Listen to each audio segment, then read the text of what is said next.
Now.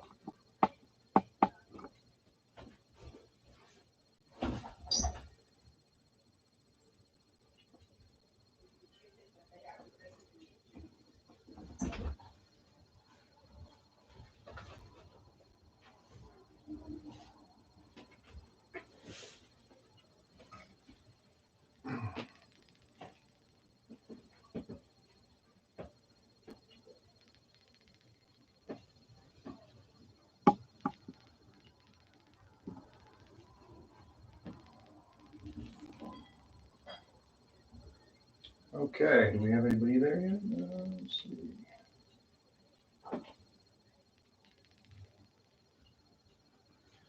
Okay, can you guys hear me? I just want to make sure we're not having any audio issues we had last night. Can you guys hear me? Just put in the chat if the audio sounds okay.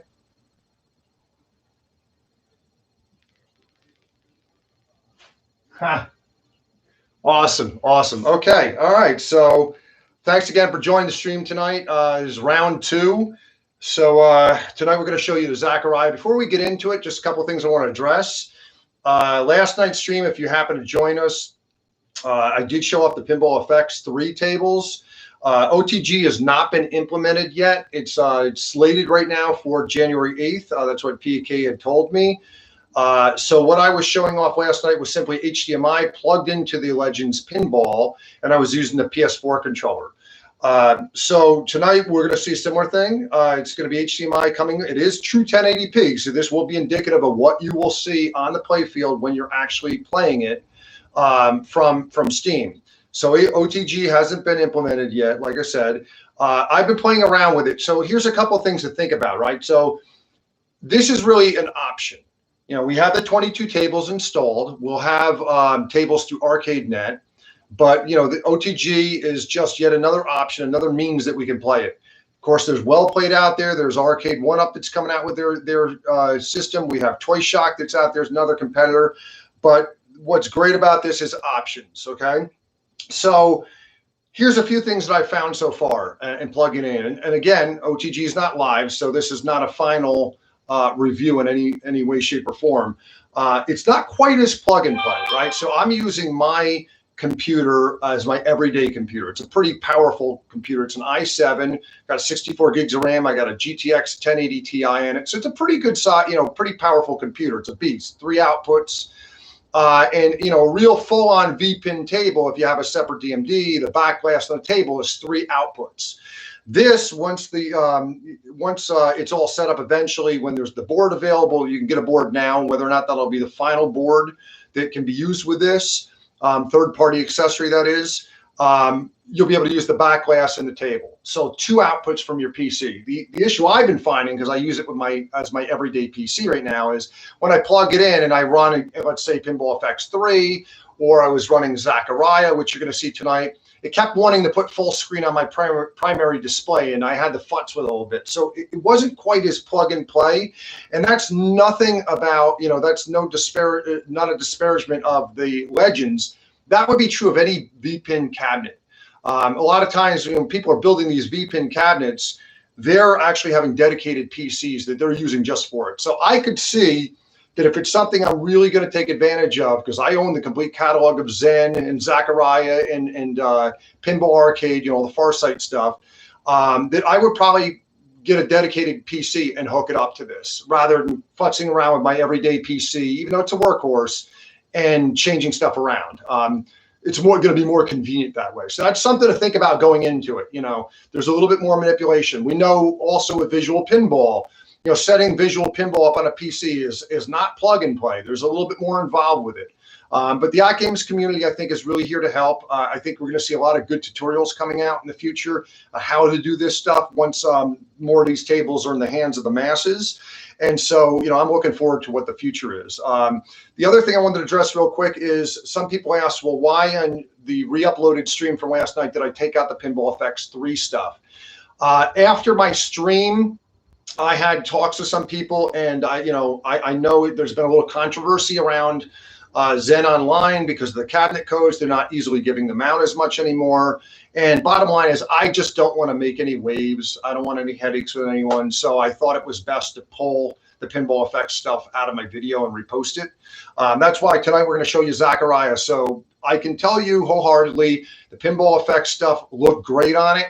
The Zaccaria stuff is going to look just as good. It's all plays at 1080p coming from the PC. The cool thing about your PC, if you have a beefy PC, you can turn on all those extra effects and things like, right? You know, so I'm running a GTX 1080 Ti. I can turn on all the extra flare and this and that and the other stuff. And that'll all come through and it's hooked up, you know, because your computer, of course, is the workhorse. So you're going to see I have all the effects turned on. It is 1080p that we're going to show you with Zaccaria, and then we're going to again play with the 22 tables. So the last thing I want to say is I think some people commented about my Jaws shirt. Well, what did Quint say? Think we're going to need a bigger boat? Well, Arcade 1-Up, think you're going to need a bigger cabinet. Let's go, guys. Give me a second. We're going to cue this up, point the camera down at the table, and we'll get ready to rock and roll. And by all means, please feel free to make some comments in the chat, you know, about things you want to see. You may have noticed I have a blanket over the marquee in the back. It's only because at this angle, I'm catching some reflection off of the play field. When you're actually playing it and you're standing in front of it, you get no reflection. But because the camera's backed up and I'm trying to get the best angle to show the cabinet, I was catching some reflection. So I did block out the marquee to try and knock some of that reflection out. All righty, so let's get going. So the first thing, of course, you're looking at here is Zaccaria.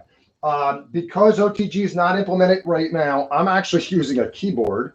So it's going to be a little awkward. I'm going to suck.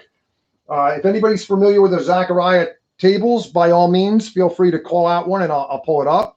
Otherwise, what I think I'm going to do is I'm going to pull up Spooky. It's one of my favorites. Also, if you were on the stream last night, you might have noticed I had the taskbar off to the left side. It wasn't quite full screen. And that's because I realized after the fact that I was at 4K in my options and not 1080p. So I since adjusted it. I haven't played too much in detail with the Zaccaria yet. It does go full screen. You'll see in a moment. But I have noticed that when you pull the plunger back, you're seeing a side of the cabinet. I don't know if there's a way to adjust that. I have not found that yet. But once you launch the ball, you'll see that it goes full screen. Oh, and I realized I did not turn the volume up. Let's let the ball go down for a second. We turn the volume up so you guys can hear the sound. Hopefully that's coming through loud enough. I noticed Zaccaria is a little loud coming through my HDMI. Pinball Effects was nice and clear. So I don't know how well this is picking up. Hopefully you'll be able to hear some of it.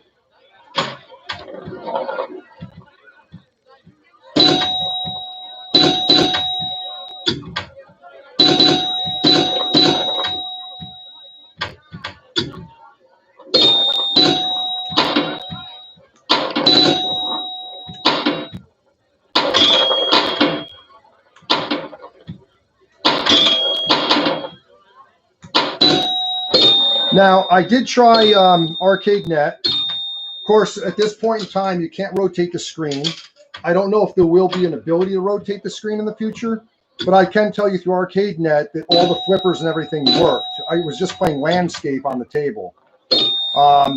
My guess, and again, this is just my guess, is that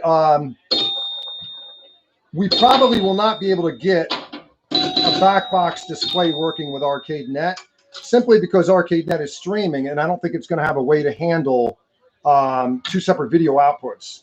Because traditionally on a V-pin, you have to have multiple video inputs coming in from your PC to handle each of those displays.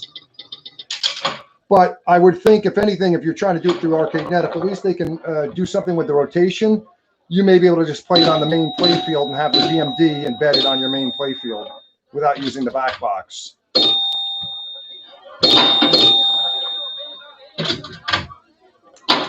Oop. Yeah, I really am not very good at this. And I'm also holding, like I said, a keyboard to play this because for some reason I had some issues with Steam getting my controller to work tonight. It's been the week of technical difficulties.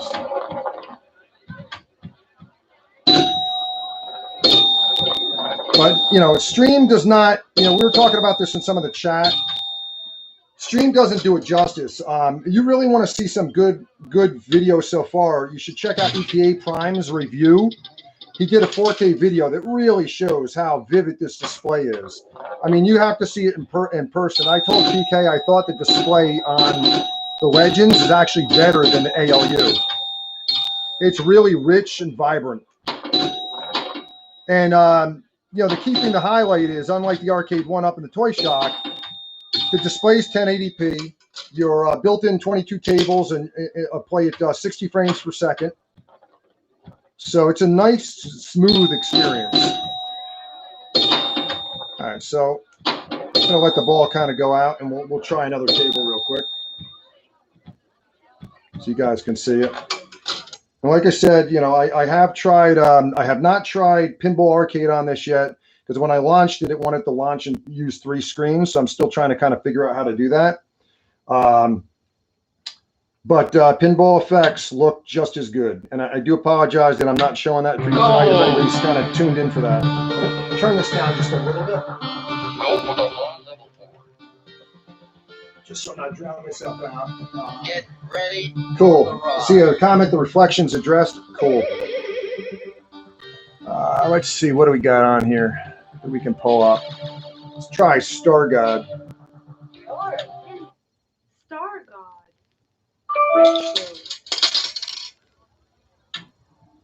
And if you have any requests, if you guys are familiar with the Zaccaria tables, feel free to plug them.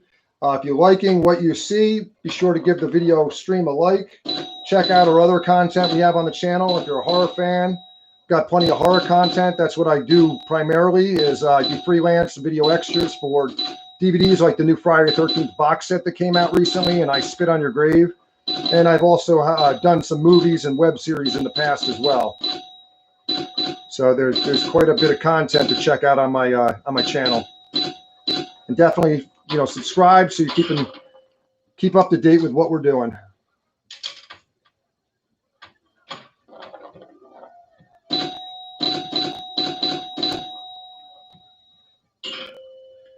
Yeah, I actually picked these tables up. I bought the entire catalog. Oh, wow, I'm really stinking on this one. I bought the entire catalog recently of all Zen, Pinball Effect, you know, the Pinball Effect stuff, the Zaccaria. Wow. Man, these older tables are challenging, that is for sure. I'm going to try another one because I really suck at that one.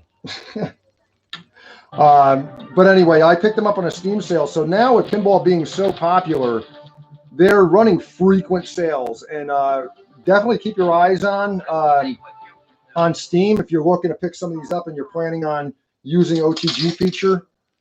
Because I think I paid maybe like a little over $200 and grabbed the entire catalog on one of those crazy flash sales.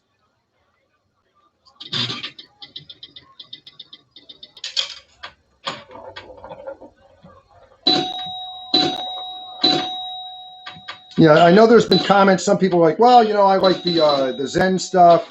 You know, it's more modern. Why would I want this older stuff? You know, we don't know what's coming yet, right? Because I mean, we have the Gottlieb titles that are on 22 Gottlieb titles that are in this. Farsight owns or has the license for the Stern stuff, so it's entirely possible that AtGames may get Stern titles, including maybe some of the newer stuff, you know, that people have been asking about. That is under the Stern catalog you see on Steam. And then there's also the Taito stuff that's coming. And, you know, for all we know, those are going to be modern games, you know, that are equivalent to maybe the Zen stuff. So there's a lot to look forward to, you know, and now with AtGames 100% behind this product, I have no doubt that we're going to see some exciting stuff, especially even with the visual pinball stuff that's coming. I just started playing, and I'm going to, forgive me if I call it the wrong name, Tempex, which I'm really digging, which is one of the ArcadeNet games.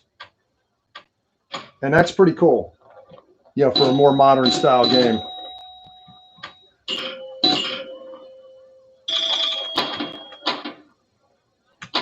Now, obviously, I am not nudging this because I'm using keyboard, and I didn't think to look and see what the keyboard nudge buttons are. I'm also holding this, literally staring over the shoulder of the camera, trying to hit flippers. So if I'm missing the ball a lot, it's A, because I suck, and B, I'm not nudging it.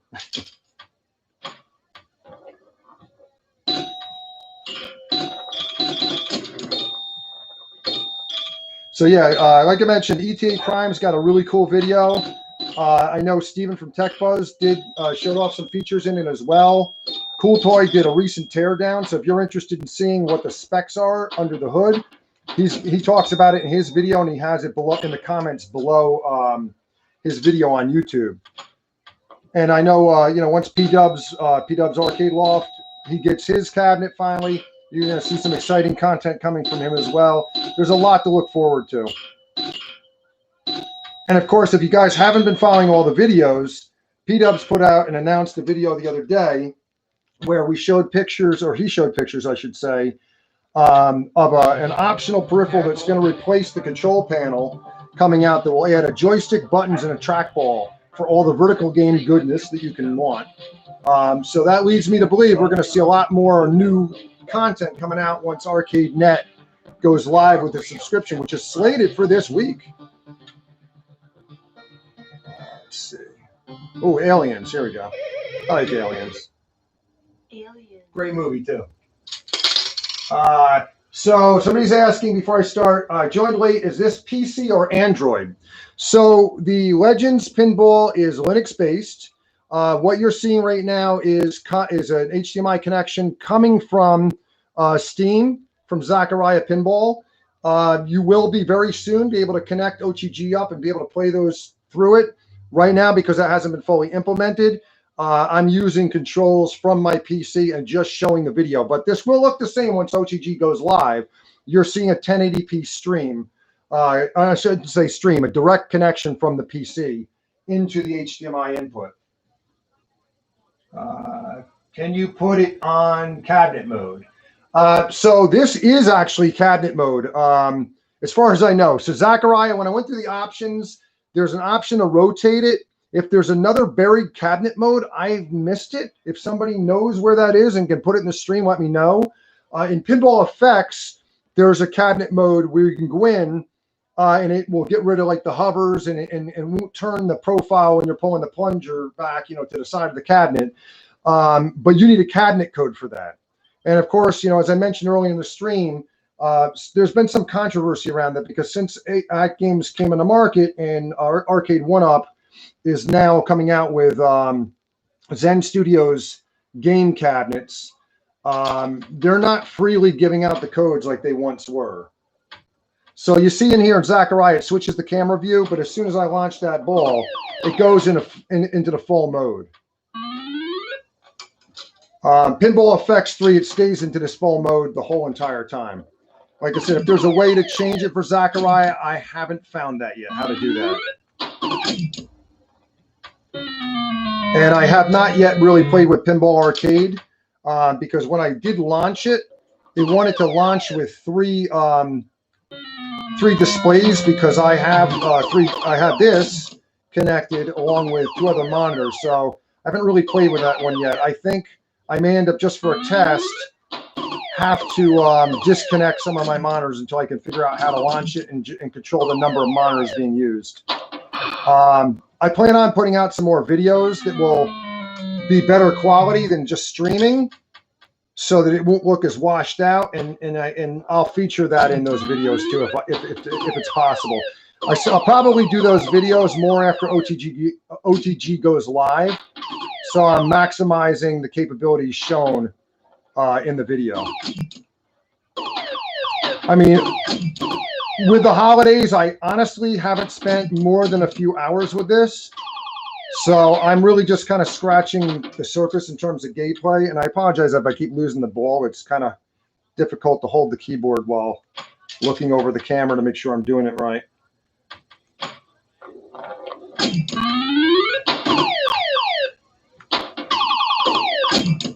So again, this is a 1080p stream. This is currently at 60 frames per second, coming from my PC. The webcam is capturing at 30 frames per second. So if you do see any lag, I can assure you there is zero lag. Same thing for the built-in tables. I've seen no detectable lag whatsoever. It's really smooth. Now, by comparison, I have a Toy Shock with the original PCB. I don't have the second PCB that P-Dubs has tested with. And now the second one for Toy Shock, he said, was noticeably better. I had a lot of lag, which was really frustrating on that first PCB. And frankly, I stopped playing it. I was so disappointed. That, and it just looked really flat to me, the screen. The 720, I found a lot of edging, around the flippers. When I play the AtGames, I don't really notice any edging. I don't notice any flipper lag, and the way the screen is recessed, it really gives that three-dimensional feel. Just going to pause and see if anybody has any questions. Okay, there is a cabinet mode. No cabinet mode needed for Zaccaria. The cabinet mode is in the settings. All right, so you know what? Let's take a. I'm going to pop out. Let's see if I can take a look at that real quick. Maybe I missed it. Oh, I completely exited the game. All right, let me relaunch that. Sorry, guys. Bear with me just a second. I'm sorry. Did not mean to close out of the software.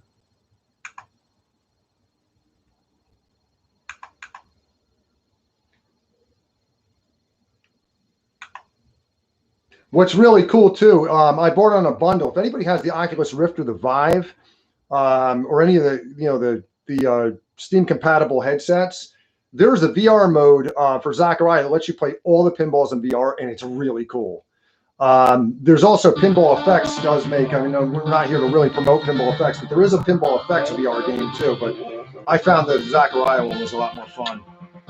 Okay, so I have to rotate this screen, and then let's take a look at those options. See if I missed anything. It's a little weird because you don't get in the options until you actually go to load a game up, which is a little strange to me.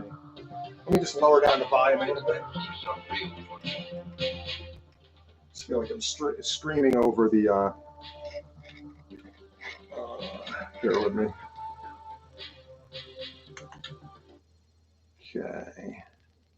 And let me actually, I'm sorry. Here we go. Options. Okay, so I went in the screen, and maybe it's in here and I missed it. Okay, so you've got real-time position, in-game UI, anastatic render quality, frame rate. I've got this playing at full screen. I don't see anything right here to change that. Let's go back out and look at some of the other options. Physics, graphics, maybe it's under graphics.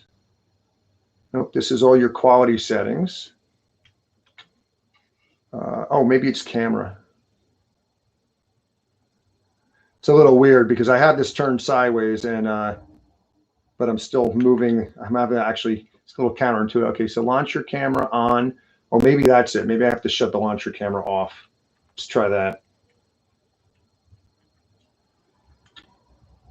That might be it. Because I didn't see an actual setting for cabinet mode, but maybe that's what's changing it, is the launcher camera. Let's just take a quick look at that. I don't want to spend too much time on the settings in here. I'd rather show you guys gameplay, but let's take a quick look and see whether or not that fixes the issue. I'm just going to look at comments, see if anybody says. It's not in the screen. Okay. All right. Well, let's not 100% sure. Oh, look at that. Look at that. Look at that. There we go. I fixed it. Aha. There we go. It was just a matter of, oops. It's just a matter of turning off the launcher camera.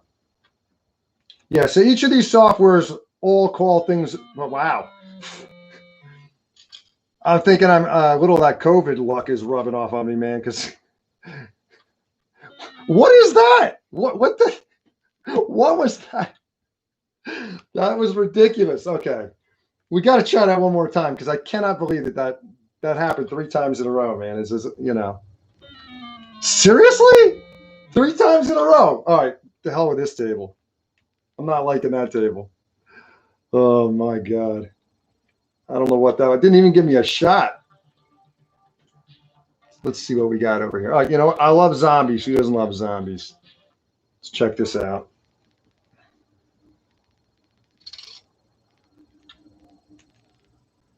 All right. Now, here's the cool thing, right? So at some point, some or all of these Zaccaria tables are coming that will be able to be played on your AtGames without having to have an OTG. They'll play just like the 22 tables built in. So, you know, look, again, it's an option. You don't have to buy them to Steam to play these. If you're patient, you wait, they are coming. So you'll be able to play all this stuff in time without needing any additional special hardware. You know, we've got the Zaccaria titles to look forward to, potentially more Farsight pinball to look forward to, the Taito games to look forward to, visual pinball stuff that will be through ArcadeNet to look forward to. There's a lot of stuff, man. This is going to be the year of pinball.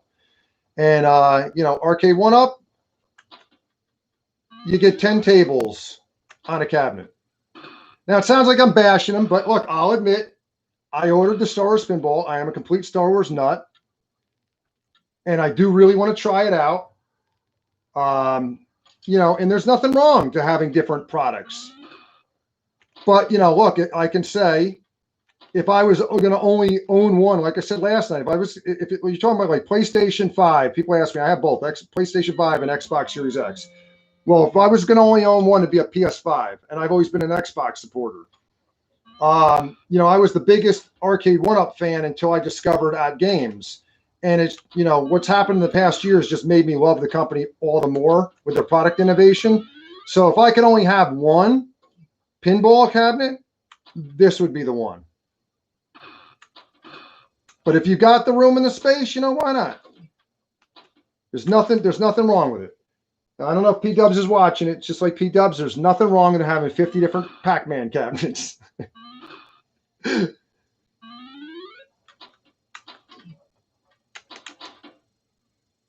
So if you're tuning in now, hopefully there's no glare. If it looks a little washed out, it's simply because there's only so much you can do with a webcam, right? So, but you want to see a really good video, check out ETA Prime's recent video. And he had a 4K video that he did. So you can really, it gives you a better sense of just how good the visuals look. This looks really, really sweet. Oops, what did I just hit? Yeah, let's see. There's a little glare. Might be coming from some of the side lights. I'm going to try and dim the lights in here a little bit. Problem is, I think once I start dimming it, I lose the focus a little bit. I tried to go into manual focus, and I was having some issues using a Razer Kaio webcam, which I'll be doing a review on, which I haven't been quite as impressed with, to be honest with you. At least the quality of the mic, which is what you're hearing me on right now, did not blow me away. Oh yeah, I'm seeing it's a little hot spot. Let me see if I can adjust that more, guys. Hang on. See if I can do something about that. I'm gonna just pause this for a second. Let's see if I can adjust the camera and see if I can get in a little tighter, maybe, where you might be able to see more of that play field. Bear with me a moment. Got to adjust the tripod. Let's see if we can get right over the table.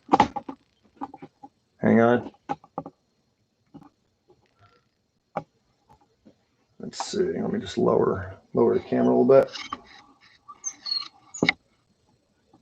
Does that look better, you guys?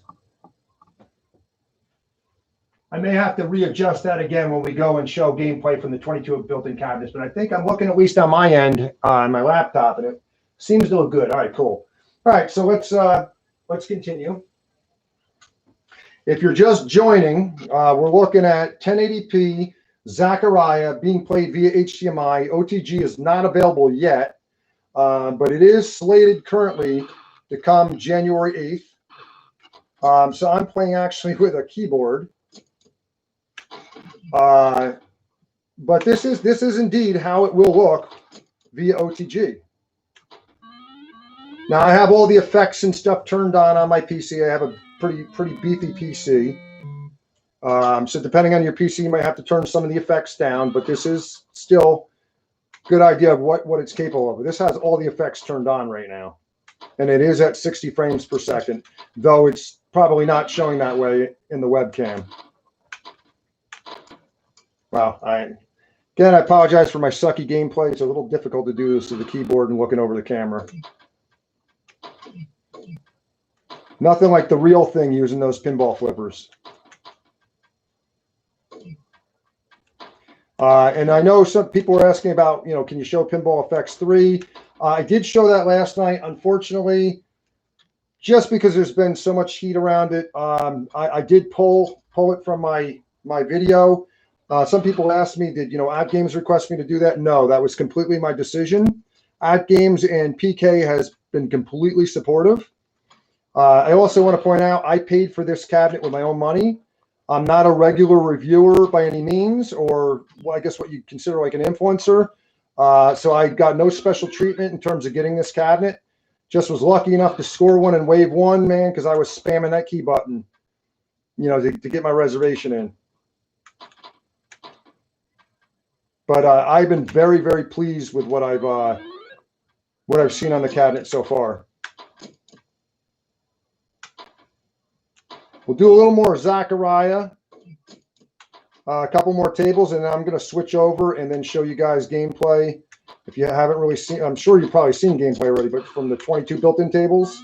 But I wanted to spend a little time with Zaccaria because I know people are interested in what can you do from the PC.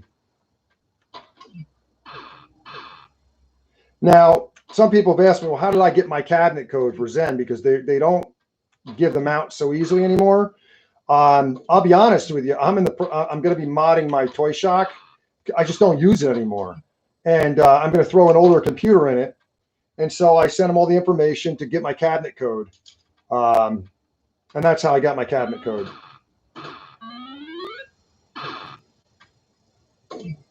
But a friend of mine is interested in starting to build some V pins, so he's like, look, you know, he goes, you pay for the parts, I'll build it for you, because I'm not the most technical savvy when it comes to modding and stuff like that. He is, and so I'm his guinea pig. And it just so happens it works. You know, I own all of the Steam titles, so it's definitely a good test. You know, we can check it out on my cabinet once I gut it and rip it apart and whatnot. I mean, all will be left is, you know, I may end up keeping the internal monitor, possibly. Probably going to rip it out and put a 4K monitor in that. Even though it's small, some people will be like, why wouldn't you do a bigger cabinet that's only a 24-inch? I'm fine with it. And I also don't have a lot of space. Of course, now, you know, it makes me think of just adding the PC to this and using OTG on it and saying the hell with the Toy Shock completely and just selling it or giving it away. Because after playing this and seeing the display on this, there's just no comparison. Absolutely no comparison. The only reason why I consider it with the Toy Shock is if I want to put a 4K display in it. Some people have asked, can you do a 4K display with AtGames? I'm not a modder, man. That is definitely not my jam. But I'm sure there's going to be lots of people coming out, you know, like Cool Toy or maybe Glenn, Planamento. I apologize if I'm saying your name wrong during the stream. But these guys really know how to do that stuff, and that, you know, I'm not really that skilled with it, so I'm not going to be doing it. I am interested in the solenoids, though. So if you haven't heard, that's another cool thing, right? So if you're tuning in late, P-Dubs revealed in his video that we are getting an optional control panel that's going to be made available. We'll have joystick and trackball and buttons, so you can play your vertical arcade games on the Legends. Now, I tried it already. I tried it with a PS4 controller plugged in and was trying some games, and it looked awesome. It was really cool. So I'm excited about that. And then also we'll have the option of adding solenoids, and we'll talk more about that as we get into the gameplay with the built-in tables in just a little bit. We'll try one or two more titles, Zaccaria. Donate, yeah, you know, I actually thought about it. Somebody said donate it to a children's hospital. Actually, that's the priority on my list if I end up donating it. So is the cabinet code built in with Zaccaria? Honestly, I bought the bundle, and I can't remember if there was I think Zaccaria has some pro add-ons that you can buy that unlocks it. I know you don't have to apply to them, but if you look through Steam and you look at their abilities, I want to say, if memory serves me correctly, there's like a pro add-on that you buy, and that includes all of those cabinet unlocks. I don't think, if I recall correctly, I don't think it's in the software right out of the box, but I might be wrong. And then pinball effects. Yes, of course, it's a cabinet mode. Pinball arcade. I believe it's built right in. I don't think there's anything special. I think it's already in there for pinball arcade. Yep, somebody says yes, it's built in. So, and I would imagine because there's a partnership with Farsight Studios that no doubt it's going to be one of the things they'll fast track to get that working. And of course, Zaccaria as well to make sure that that's all working through OTG. There'll be some testing and working with the community. It's been amazing. It's really been amazing how receptive AtGames has been since the launch of this pinball. Hopefully I'm not overstepping by saying something that maybe I shouldn't say, but I have to give a shout out. So if PK's hearing this, PK, please don't be mad at me, but they actually set up a special forum for us, for the people that got the game, the pinball initially, to listen intently, like all hours of the day. It's insane, to our feedback and bug, any kind of bug reports, things like that, to make sure that when the masses get this thing, it's perfected as much as possible. I mean, you can't ask for better white glove treatment. But it's been really impressive. This is, and I just realized this is the same title. Oh wow! It finally went over to the flippers. Hey, you can't ask for better treatment. All right, I am so done with Wizard. Remind me. Note to self. Alexa. Reminder: don't play Wizard Pinball. When should I remind you? Forever. When should I remind you? All right, Alexa, stop. You don't get the joke. Anyway, so let's go try another table. Let's try Caveman. No, you know what? Actually, this looks pretty cool. Beastmaster. I've not tried all these tables. There's so many tables. I mean, there's hundreds. If you buy these collections, man, you'll have enough pinball for like the rest of your life. You're never going to want more. And again, all these Zaccaria tables, they're all going to be coming at some point to the Legends Pinball. Come on. Oh, almost lost it. Ah! By the way, Beastmaster, I don't know if this is based on, I think this might be based on the movie, which is awesome. I love Beastmaster. I actually just picked the 4K DVD up of that. A good friend of mine, my business partner, Michael Gingold. We do a lot of work, freelance work. We just did some featurette for the new Friday the 13th box set. He did the liner notes for the new Beastmaster 4K disc that came out from Vinegar Syndrome this past Black Friday. But I'm wondering if this is actually a tie-in with the movie. I'm going to have to go and look at my arcade history. Wow, I really suck at this, guys. Oh. Come on. Ah! See, if I had my nudge, and I don't know what the nudge controls are on keyboard. Certainly the most embarrassing moments is sucking at pinball on a live stream. And I got to give props to the YouTubers, like Tech Buzz and P-Dubs and all those guys. They make streaming look so easy. If you guys were here last night, you saw some of my technical difficulties. I'm a camera guy behind the camera for video production, and this was my first stream last night. It's my second stream tonight, and they make it really easy looking. It's the same thing I say. It's like, anybody can pick up a camera and shoot, but you really need to know how to use it. Same thing with streaming. Anybody can stream, but you really need to know how to use the equipment. There's a lot more that goes into it. Come on, give it to me. Yay! There we go.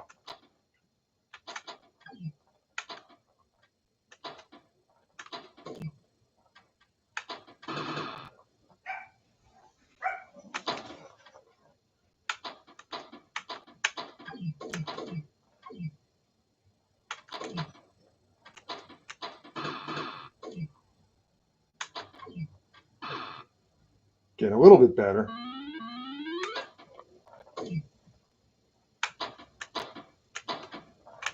Ah! So close. It's funny. My wife will just whale both buttons at the same time, hoping she'll hit something. It's pretty funny watching her. All right. So do you guys want to see any more Zaccaria?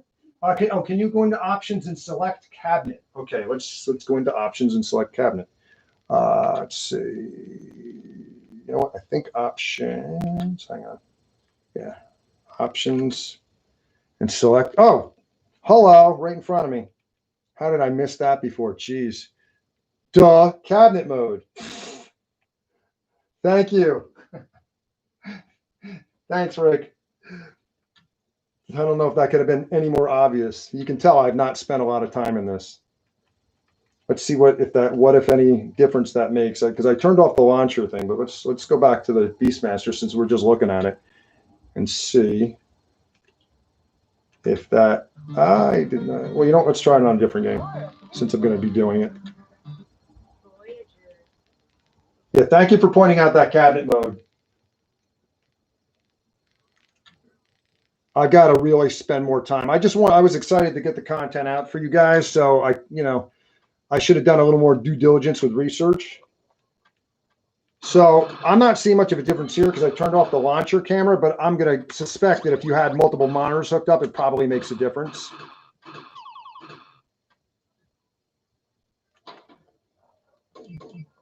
Wow, this is kind of a pretty looking game. And digging the graphics on it.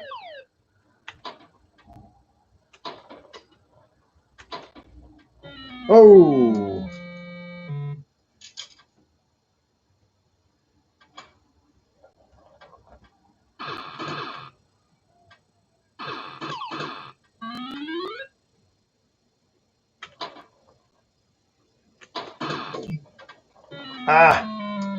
Yeah, I'll tell you, having played some of these newer games, I think the older games, like, what we're seeing on the Gottlieb titles and whatnot, I think they're more challenging than the newer titles. At first glance, I know somebody was asking recently, well, why do we need manuals? You just play them. There's a lot of depth to these pinball games.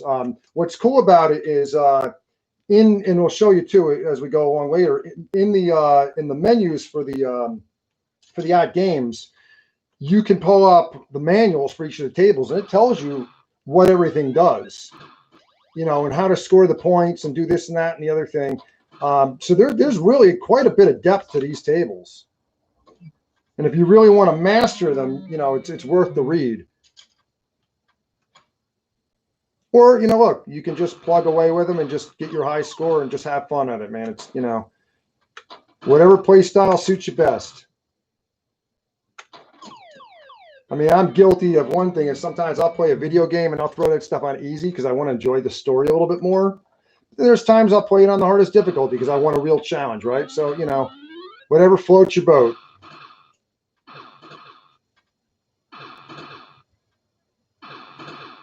I mean, I've done that with arcade games where I've thrown it on easy mode, added X more lives so I can get a feel of the game, and then I'll put it back to normal for a challenge.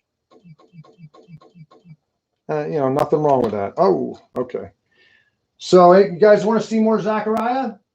Best part, the stream is in 30 frames per second. It looks, yeah, it's true. Absolutely. Yeah, this is only 30 frames per second. It's washed out through the stream. You see this in person, it looks great.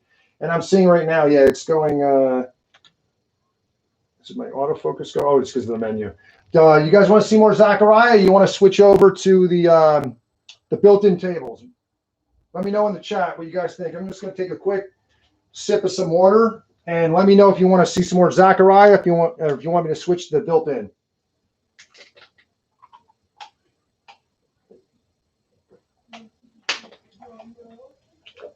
I got one vote for Zaccaria. You guys want to see more Zaccaria? We can do that.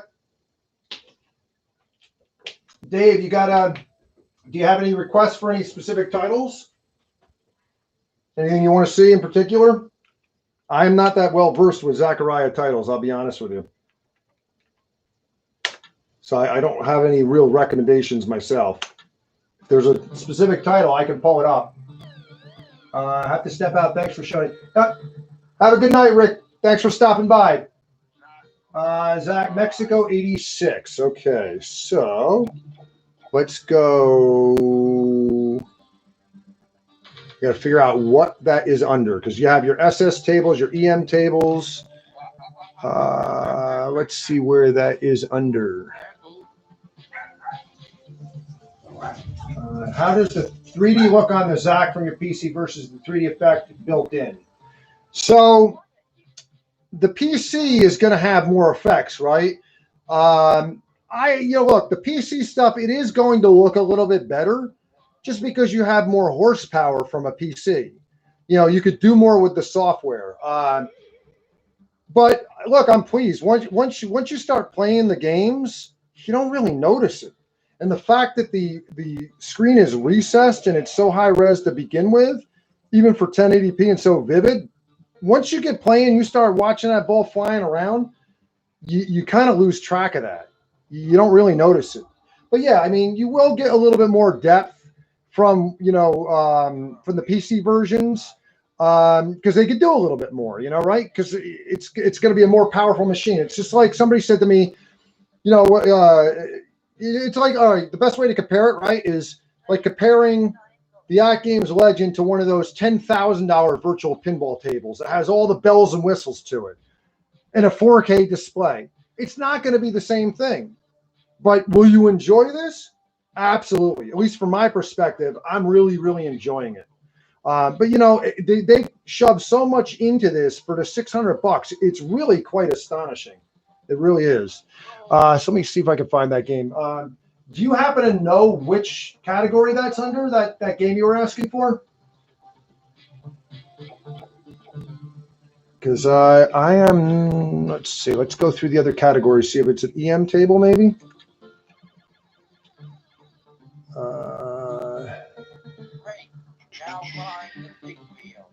Oh, these are remakes.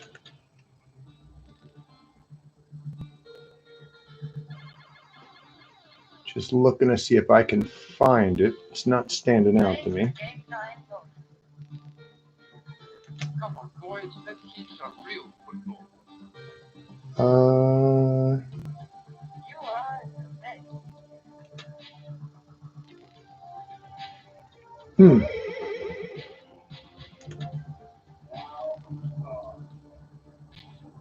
I am not seeing that table.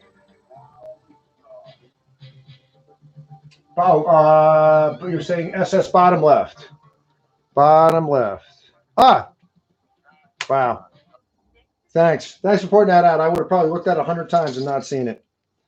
It also helps that I don't have my other glasses on because I'm trying to see the keyboard and multitasking. Sucks getting old.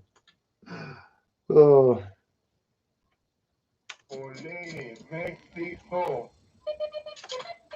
Okay, let's see how badly I can suck at this game.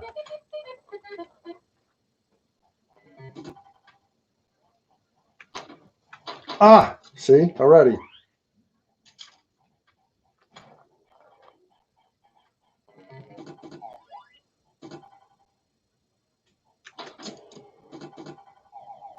Oof.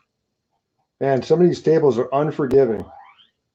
Again, too, I'm not doing any kind of nudge. That's where the nudge effects and stuff would come in really cool. I don't know how nudge is going to work with OTG yet, or if that will launch, or if that's possible. I guess we'll find out in time. But that's another reason why, these tables for Zaccaria are going to be available for play, on the AtGames, and they'll all be optimized for this system. So for sure, they'll work with nudge. But I can't speak to OTG just yet. And if you guys, wow. So let's try that one again.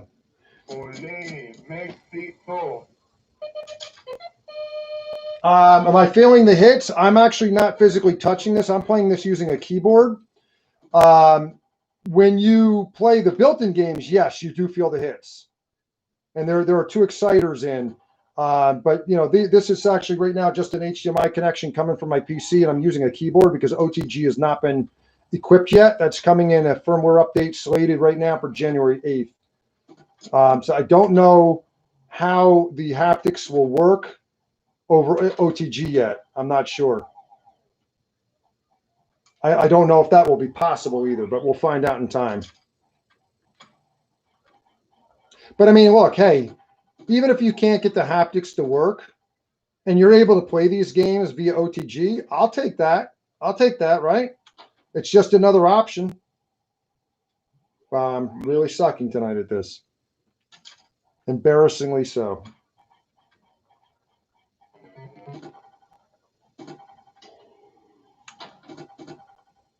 All right, come on, come on. Oh, I had the sound a little low, but I must have just done something. And my flippers just stopped. I did something that I'm not, see, I don't know the game mechanics of this one, but apparently when I shoot it up that, I'm doing something that's costing me the ball. Maybe I'm losing the game. I'd have to read up on how to play this game. Any other games you guys want to see in Zaccaria? Yeah, Jonathan's correct. Yeah, definitely. He said, exciters can really make drop targets have that slappy sound as they drop down and also reset. And you definitely could feel that feedback. It's definitely adds to the dimension of the game when you're playing it on the AtGames. I play tables of solenoids. It's a different kind of effect. But you'll be able to add solenoids to this at some point. And I did speak to PK recently, and I asked him, well, is it 2? Is it 4? And he said it's actually unlimited the way they've designed this. So the only limitation that I'm aware of right now is that it's an either or. So if you have the control panel in, you can't connect the solenoids or vice versa. I asked him, I said, is there going to be an option? We may possibly see that. We may possibly see the ability to have both. As of right now, it's one or the other. So we'll see. We'll see. I mean, look at all the improvements. I mean, if you asked me a year ago, would the ALU have the ability to play aim track light guns on it? I would have been like, yeah, sure. But I mean, come on, look at what this thing does now. It's the fact that you now can slap a Gamer Pro into it. We've got the Bit Pixel coming along. We've got the Bit Blaster coming. There's other stuff I can't talk about that I know about that's coming. That's really, really cool, right? So I think it's not without the realm of possibility that we might be able to have both. Who knows? Yes, Glenn definitely needs practice. Oh, 100%. You have no idea. See, okay. So you're saying you get 3 balls at a time, bonus play at the end. Okay. All right. Let's try one more Zaccaria, and then we'll switch over to some built-in. Let's see what we got coming up.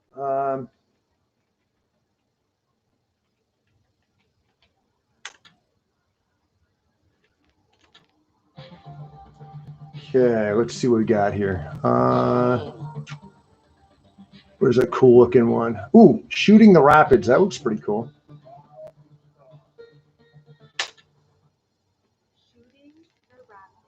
Yeah, I'm going to shut up now, and I'm just going to turn this up, give a little bit more atmosphere with the play table. Guys have heard me yapping enough. Just for this one, I'll turn it up a little bit more, so hopefully you can hear it.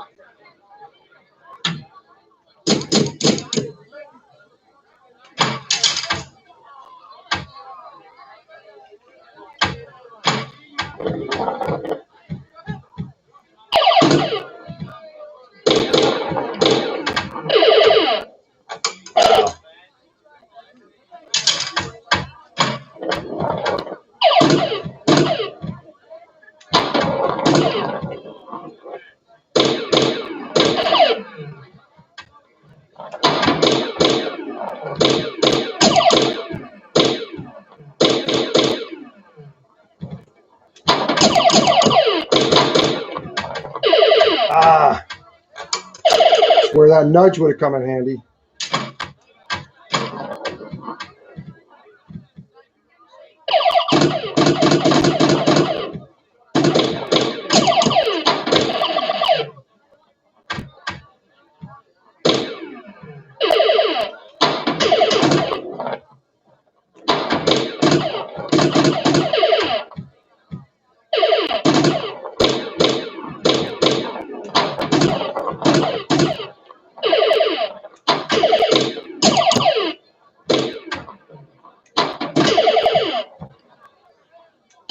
Ooh, so close, so close. Let's try one more round of that, and we'll flip over, try some built-in.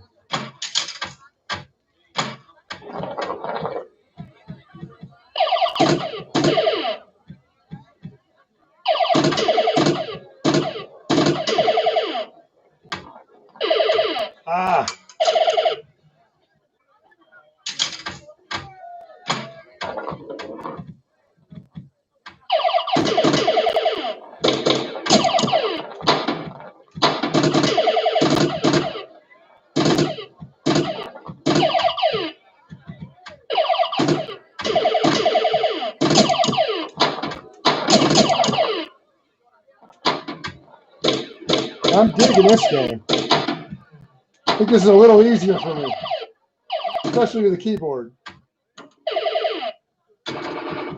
Oh, sweet. Like you guys could see, it easily just blew out of the volcano. That's pretty cool.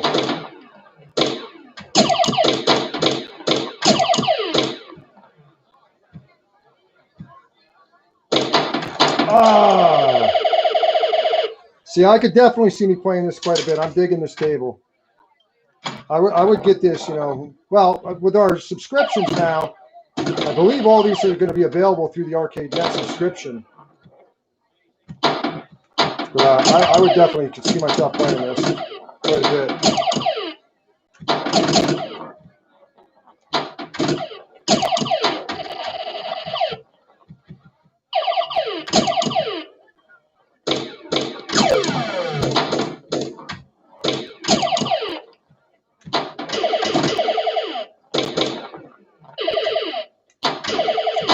Oh, whoa, nice save. Danger, Will Robertson. Oh, wrong game.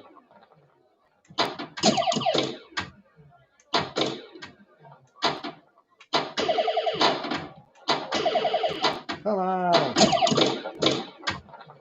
Oh! I think that might be it. Oh, nope. Wait, there's another ball.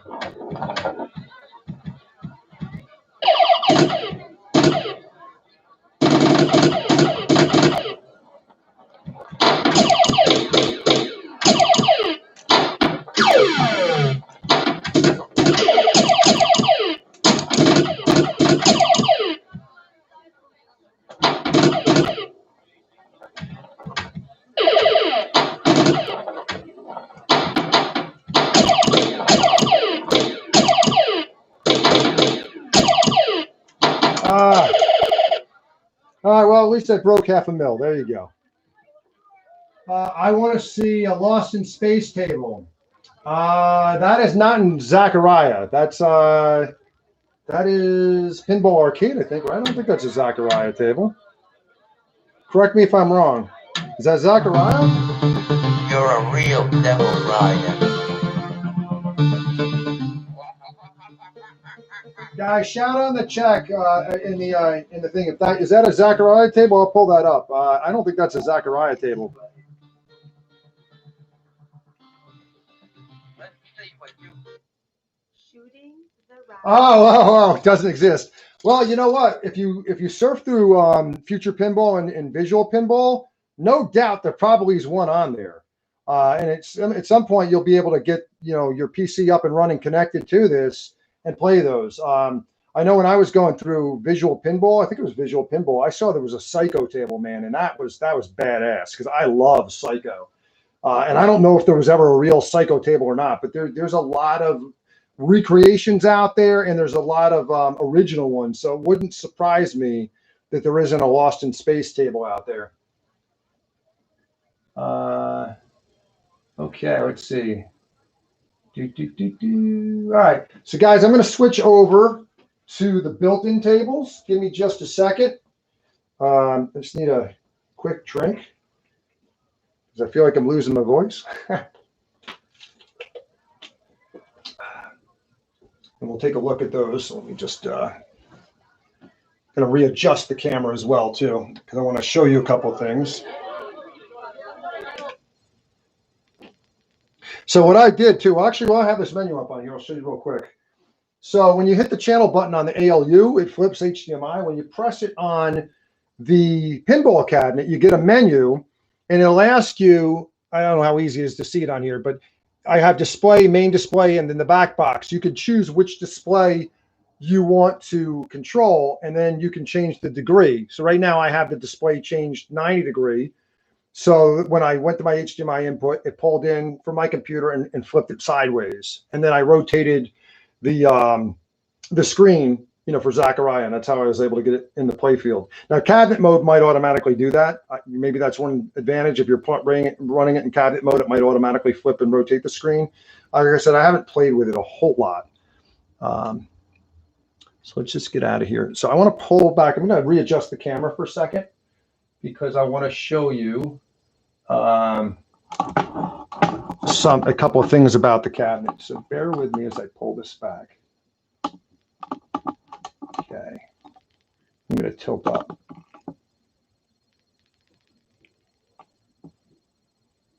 So I'm going to show you something that's going to be a little awkward the way I have to stand. Let me just come around in front of the camera. Because a lot of people have been asking about the exciters. So I'm going to kind of slide off to the side and try and mimic how you would stand, and without blocking the camera. It's going to be a little tough. So the exciters are roughly, I think they're like right about here. And there's a delay I'm watching on YouTube. And right about here, underneath here, I think are where your exciters are. Based on when I saw the teardown videos and I kind of peeked inside. So, hang on. My phone is going to go off and I just don't want that to happen. Adults who admittedly peaked in high school. What's life like for you? That's pretty funny. Sorry about that. So anyway, yeah, so your exciters are here, roughly here and here. So what I found is if your play style is playing like this, I'm putting my hand over here and you're tapping and your palms are not resting on the surface of the cabinet, you're really not going to feel that haptic feedback. Now I've got bigger hands, but if you can see, this is the way, visualize me holding my hands down both sides. And I'm kind of like leaning over to the left, obviously. I'm trying to mimic, let's see if I can reach around the camera and show you guys. It's a little awkward how to position this. So let's see if you guys can kind of see. I mean, I know I'm blocking the camera, but you see how I kind of have part of my palm on the edge of the cabinet. That's really the correct positioning, and that's how you'll feel the most impact from those exciters. Now I found there's you can turn the haptic feedback off. There's low, medium, high. I found the best response to be on high. I've also found that it varies per table. Some will give more haptic feedback than others. And I don't know if that's something that can be tweaked. I know they're still looking at it. My feedback would be, increase it more. One of the things that you could do right now is you can adjust volume individually per table for like the effect sound, the music, and whatnot. I'd like to see individual haptic adjustment per table. So maybe increase the haptics even more, and then I can attenuate it per table. So, but again, look, these are firmware adjustments. They already made adjustments with the haptic feedback in like 24 hours once these cabinets shipped out to us. So, if they could do that in firmware, I'm sure they can make further tweaks with the haptic feedback. But for the most part, though, it definitely adds to the immersion. So I'm going to move the camera again forward so we can get a better look at the play field. I just wanted to show everybody the positioning, or recommended, at least from my perspective, the recommended positioning of your hands to optimize the feedback. So I'm sure some people want to see the back glass. Most important, probably the table play. So for the most part, when I show this, I'm going to keep it mostly rested on the table so you can see it. But a little bit later on, I'll flip it up and show the back glass. Unfortunately, with the webcam, the way it's transmitting, or capturing it, I should say, transmitting is the wrong word, it looks very glary, so you really can't see a whole lot of detail through the stream. So I think probably the most important part that you guys want to see anyway is the actual gameplay on the field. Yes, you can add, let's see. You can add both. You can't just add solenoids and change out the front. Yeah, both use same. Yeah, correct, right. So right now, currently, you can either do solenoids once they're available or the control panel, not both. But maybe that might change. You never know. I'm talking with PK, I don't want to speak for PK, but it sounded like some of it might be a cost, cost might be possibly driving it. So that was my assumption. But look, I mean, hey, if the community really wants it and we give that feedback and we're willing to pay a little extra to maybe get that feature if it's possible in the cabinet, I, for one, know I would love to have both. Why not, right? Get the best of both worlds. So it might be a possibility. Okay. And then also, too, I had it on my phone, which is why it went off. Just wanted to tell you guys, share one other thing with you guys real quick. Let me pull it up before we dive into this. So a lot of people were asking, and you can find this information out more on Cool Toys video. He does a complete teardown, but a lot of people are asking, you know, what's under the hood. This is using a Rockchip 3399 CPU, but complete specs are listed on Cool Toys teardown video.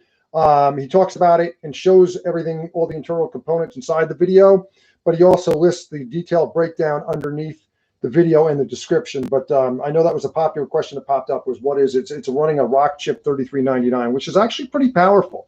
So, you know, I don't think we've fully seen the potential of what thing is capable of. I know we have it in the ALU, and I think we're going to see a lot more good things coming, you know, from all these products. So let's go into pull up some gameplay. Another cool feature that I don't think a lot of people have talked about too is there is a pro mode, which by default your flippers are combined on the side, but you can separate the flippers so that you have more control over individual flippers. Like if there's flippers in the back and there's flippers in the front, you can control them independently instead of hitting one button. It controls everything together. So that's really cool that that's in the cabinet. Any requests for a game that you'd like to see? I don't mind switching. Right, if it's plug and play, I don't mind switching it out when I want the panel. Yeah, I don't know how that's going to work, how easily the panel will pop out, because like we've seen with the ALU, when you want to put the Gamer Pro in, right, you know, now especially the ALU 1.1, you got to pop the vinyl off a little bit on the side. You got to unscrew the pinball buttons. It's not quite plug and play. So I don't know how that's going to work on the pinball cabinet yet. Also, too, is I think the exciters are right under the surface. So maybe the new control panel comes with exciters already built into it, so you don't have to pop those off. I'm not sure. Only time's going to tell. I really don't know.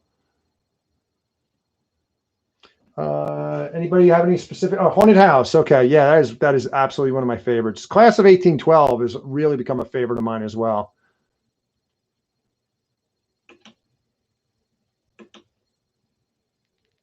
Now I'm going to try and reach around. This is going to be incredibly awkward for me to play because without blocking the camera. Hang on a second, guys. Let me just see if I can set myself up so much that I can have a better chance of playing this than.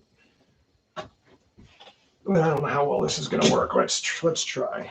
I'm actually sitting in a chair, sitting down, looking at this kind of at a weird angle, but I wanted to be able to try and play this as easily as possible. All right, so I got a Haunted House, Cue Ball, Bone Busters. We'll go all through all three of those. I've got some time. So we'll start out with Haunted House since that was our first request.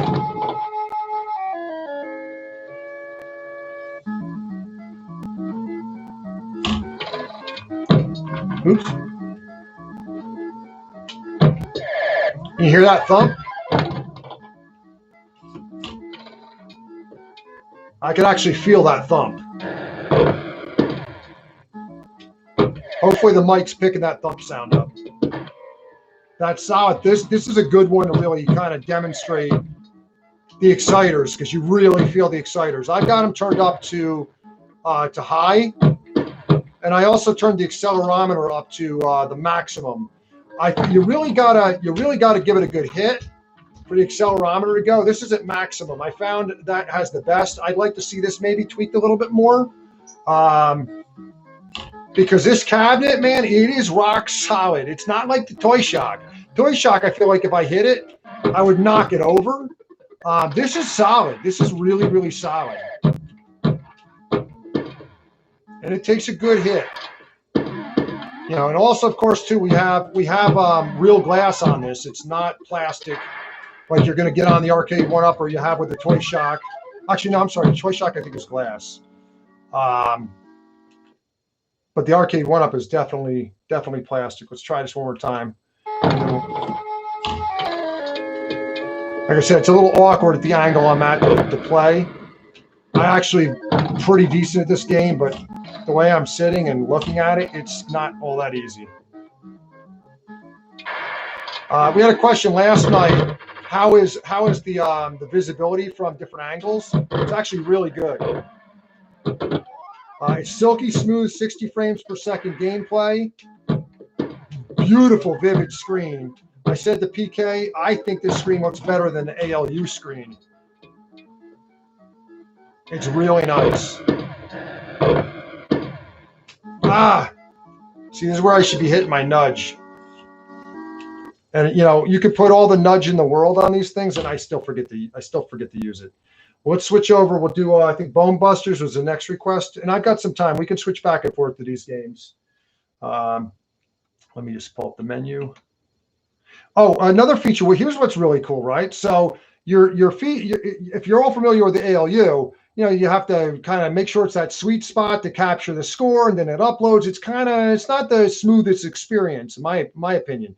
This, as soon as you exit the game, those high scores immediately upload if you have a high score. And then I'll show you something cool.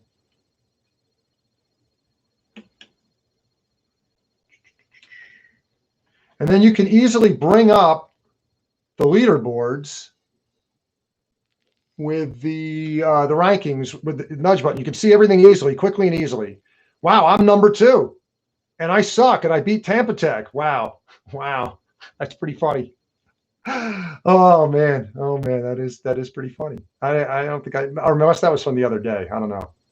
I don't think, no, it had to be from the other day because I didn't enter my high score today. But anyway, yeah, so I really like the way the UI is on this new one. I think the UI is a lot better than what we've seen on the ALU. My only little nitpick, and again, it's because I don't read the menus, what they're labeled as, is that some cases the play button is select, and in some cases the rewind button is select. It clearly says it at the bottom of the screen for the menus. It's just I don't read, and you know, I like to click on things, but that threw me off a little bit. So somebody said, okay, so where's Bone Buster? We'll do that, then we'll do Cue Ball. Let's try Bone Busters. And again, any tables you want to see, throw it in the chat. If you like what you're seeing, don't forget to give me a like, and also to subscribe to the channel. Be able to see future updates and stuff that we're doing.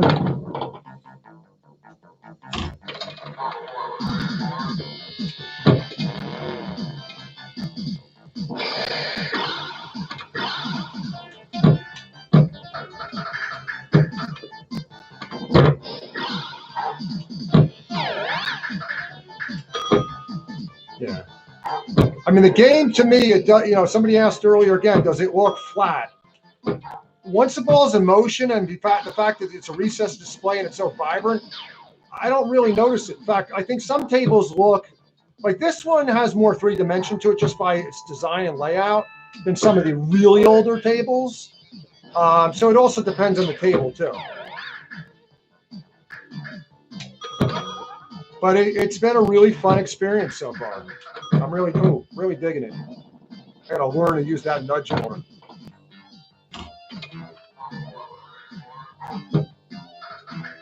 Oh, so close.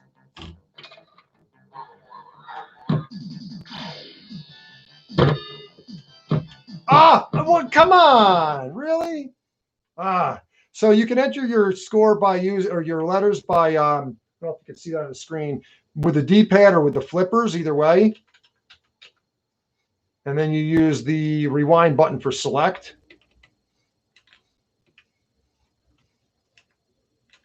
And then, of course, when I exit is when it would add or it would upload my score. If I, you know, any high score.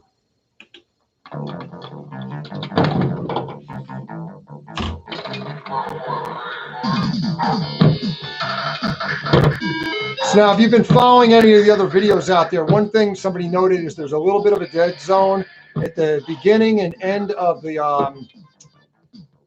plunger.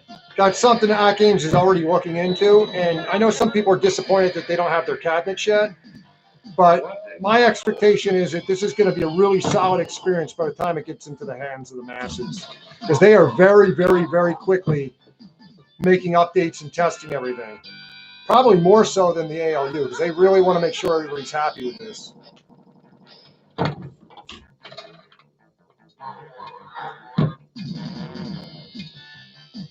You guys ready? All set. All right. Now this is where I knew I was going to lose that multi-ball. It's like going nuts, man. I play going nuts, and it's just like I mean, you need some seriously good hand-eye coordination with the balls flying all over the place. I tried to nudge, but no deal that time. I missed it.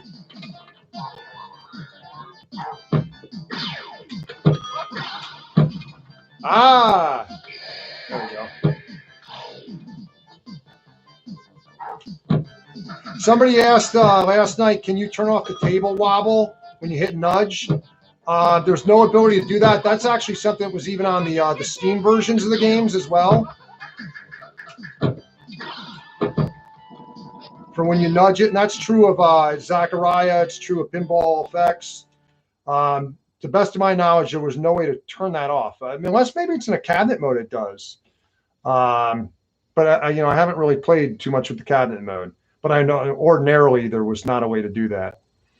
Let's try Q-Ball. Let's take a look too. Let's see. Q-Ball, Haunted House, Bone Busters. Okay, I'm sure you could rig something to quick switch between from a different control panel and solenoid. Yeah, I'm sure modders will come up with a way to be able to switch between the control panel and the solenoid. Somebody's going to figure out a way. We've got a pretty smart crowd in the community. Will we be able to load other tables like the Visual Pinball or Pinball Arcade directly to onboard memory? So they have said that games that will be coming out, additional games, it seems like it's going to be through ArcadeNet, but they will download locally, so be able to play them. I'm going to guess probably to a USB thumbstick, but I'm not 100% sure how that is going to work yet, other than the fact that, like I said, you'll be able to download the games. And then as far as Visual Pinball goes, that's going to be something that's only going to work through OTG, or the ones they make available will play through ArcadeNet streaming. What do you think of the glass lower section effect on the ALP compared to the same black hole on ALU, which of course is running lower resolution? What do you think of the glass lower section effect on? Okay. Well, on the ALU, they're running at 720. This is running at 1080p.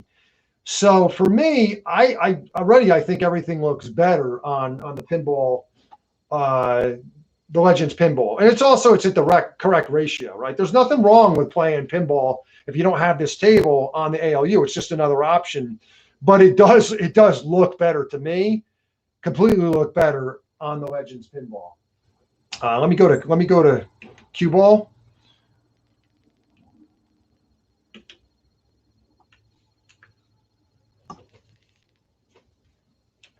See, it says my high score submission successfully submitted your record to the global leaderboard. I just like how seamless it is. I really like that.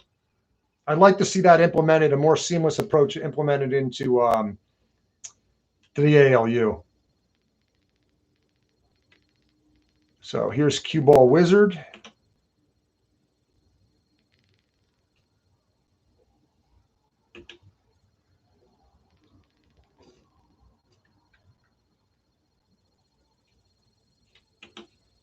Quit talking and start chalking. I have actually not played this one yet. It's my first time, which means I'm now having more of an excuse when I really suck at it. Ooh.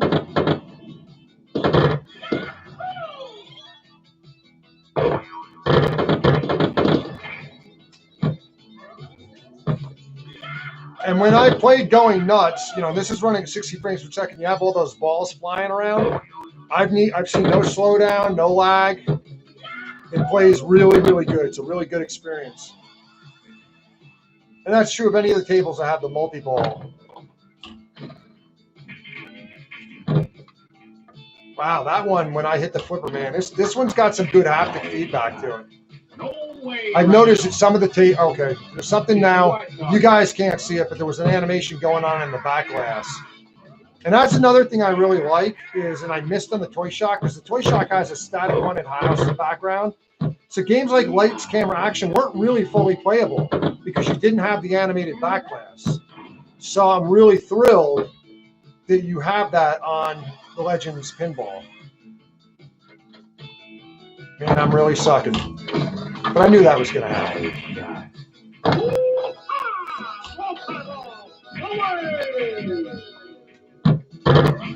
Oh, we got multi-ball going. There we go. Oh, and I missed both of them. Oh my God.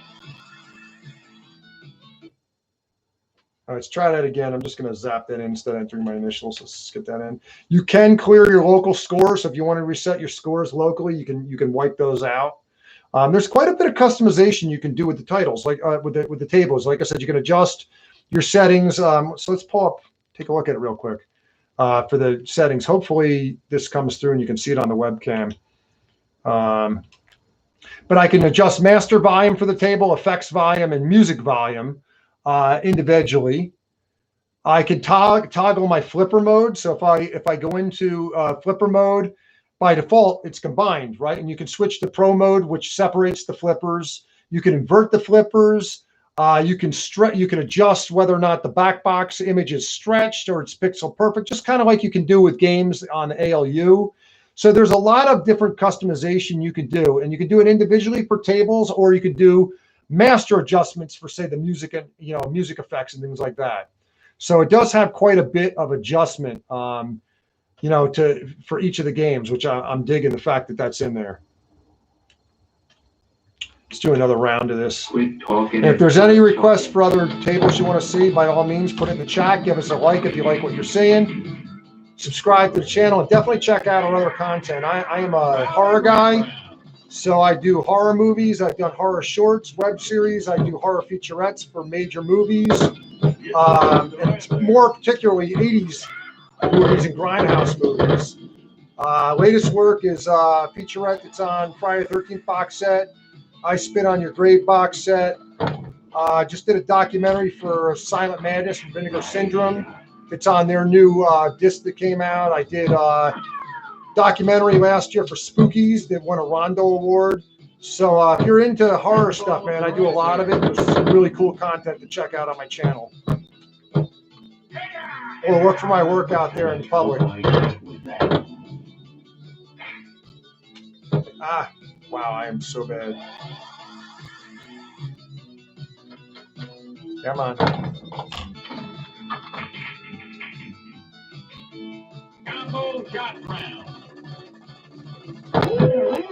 Here we go. I think this might be a multi-ball. Oop, if I can ever hit it. Yep, here comes the multi-ball, which means I'm going to probably miss every one of them. Let's see how long I can keep this going for.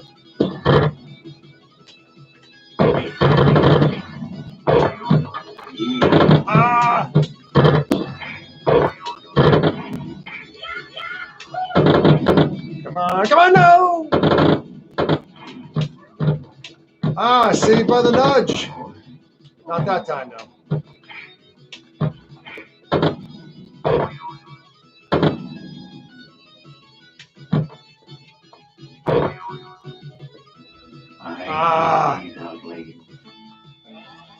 See, any questions? Do you like this over to Toy Shock and Arcade 1-Up? Well, I haven't played the Arcade 1-Up. I do have the Star Wars Pinball on order. So I'll let everybody know, and I'll do a review of that once it comes. That's not coming. It says shipping February 8th, I think is the last time I looked. I'm sure some of the influencers will get it before me. In fact, actually, there are a couple of reviews out there. I think there's Retro Ralph, I think, did reviews on them, I think, so far. I think he might have done the Star Wars one. I think there's a review out there on the Marvel one. I think that Toy Shock did. So they may come up with comparisons between them. But again, I haven't had a chance to try it. I can tell you the Arcade 1-Up is not a glass top. It's 720p at 30 frames per second. This is a glass top on the Legends, 60 frames per second, running at 1080p. So already out of the gate, you're going to see a difference, especially to OTG. You will get 1080p from your PC on those Pinball Effects games or Zaccaria or Pinball Arcade. You know, whatever you're going OTG through, you're going to get 1080p. Comparison to Toy Shock, hands down, this blows the Toy Shock out of the water. Now, I don't have the leaderboard, so I can't compare it in terms of flipper lag. But what I can tell you on the games that really didn't have lag that I could compare it to, based on display, based on playability, based on aesthetics, Toy Shock feels like a toy. This feels more like an adult, peripheral. I don't know if you want to say that. But this is something, man, I'm happy to have in a man cave. Let's put it this way. The Toy Shock, it feels like a toy. This doesn't really feel like a toy. Star Wars versus AtGames gameplay is definitely a comparison no one has made yet. Cool Toy has balls. Some surprised. Yeah, I'm a little surprised too, but I don't think he has a final version. I seem to remember in watching his video that he got like a prototype and it might not have been the final version. So maybe he's waiting. I'm not sure. He also might be waiting, for more additional firmwares to come out on the AtGames to do a more fair comparison. I'm not really sure. Honestly, I dig his videos, but I haven't really talked to Doug, so I can't comment on it. But I'm looking forward to it. I actually have a big Buck Hunter cabinet on order because I'm a huge light gun fan, and I cannot wait for the Bit Blaster to come out. I've been digging the aim track on the ALU. But it's disappointing me that those are out in the wild in the Midwest from Best Buy, yet mine still says it's not shipping to January 22nd. And those have been out, and aside from buystuff.com showing an unboxing, nobody's done a review as far as I'm aware on it. So I'm like, come on, guys, get on this stuff, which is why, I'm trying to bring this content to you guys and get it out as much as possible, before it gets in your hands so you can make an informed opinion. My informed opinion is buy this thing. You won't be disappointed, Any more? Let's see. Are controls mappable for Zen Pinball? So the way it works is really the same way OTG works for the ALU. You would want to either use Joy to Key to map your buttons, or map them. Just change your buttons internally in the actual game. I can tell you that when I tried Pinball Effects using ArcadeNet, that the flippers automatically worked. It just recognized everything. I don't know with OTG because I haven't tried it yet. It would be really cool if right out of the box it recognized all the buttons. So we'll see. OTG is slated to be added for the pinball cabinet on January 8th.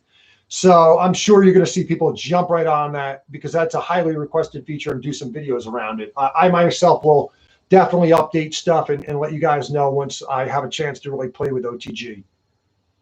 I think AtGames Pinball is already running better than a lot of people thought it would. Yeah, I would totally agree with that for sure. I didn't know what to expect, right? Because when I got my ALU, and anybody that got that first gen ALU 1.0, there's such a significant difference, right? From the first year and what they've done, the improvements right out of the gate, man. This thing is pretty solid. Now, I'm not going to lie. There's a couple of little hiccups, but in 24 hours, they fixed a good many of them. There's still a couple of things, but they're already fast tracking it. And I have every bit of confidence that they're going to fix those things real quick. And they're not deal breakers at this point. They're really not.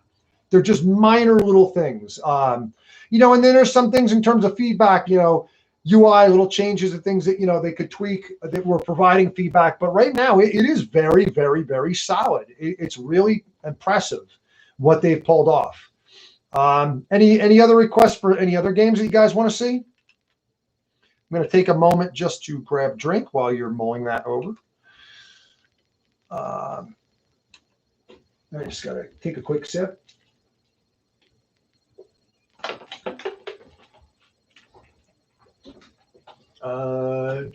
See no requests. Let's see.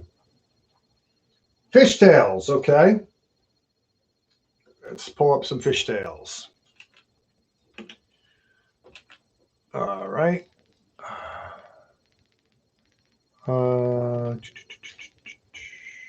Okay, you guys throwing me off because Fishtails is not. Wait, is Fishtails a Pinball Effects game?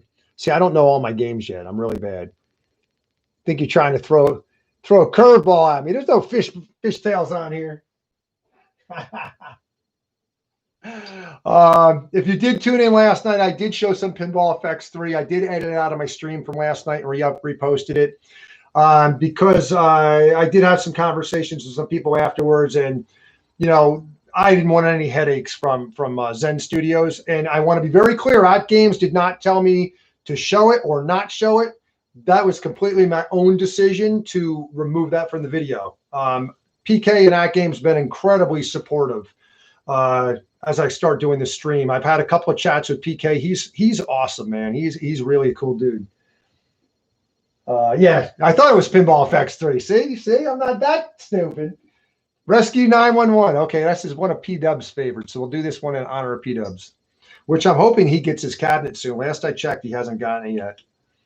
which is really a bummer, man. Those guys really busted a nut to bring Legend Center to us, you know, to get that, and that was their payment for doing it. And it just sucks, man. With DHL and delivery and, you know, so much other crap going on, that they didn't get all their stuff yet. But AtGames has been doing their best, man, to rush these things out. You would not believe the hoops that PK has jumped through and his team to get these things out to everybody so quickly. Someone's gonna walk off the road. They're on top of the car screaming. This is number 1 out of 6. Yeah, I see why PK. Oh wow, I see why P-Dubs loves this game. This is a pretty cool game. I never saw the original show. I remember the show, but see, that's where I got to learn to use nudge, man. I got to learn to use nudge.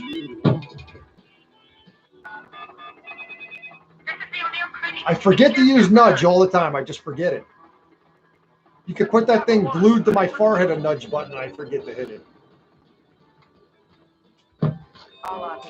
Ah, see? See?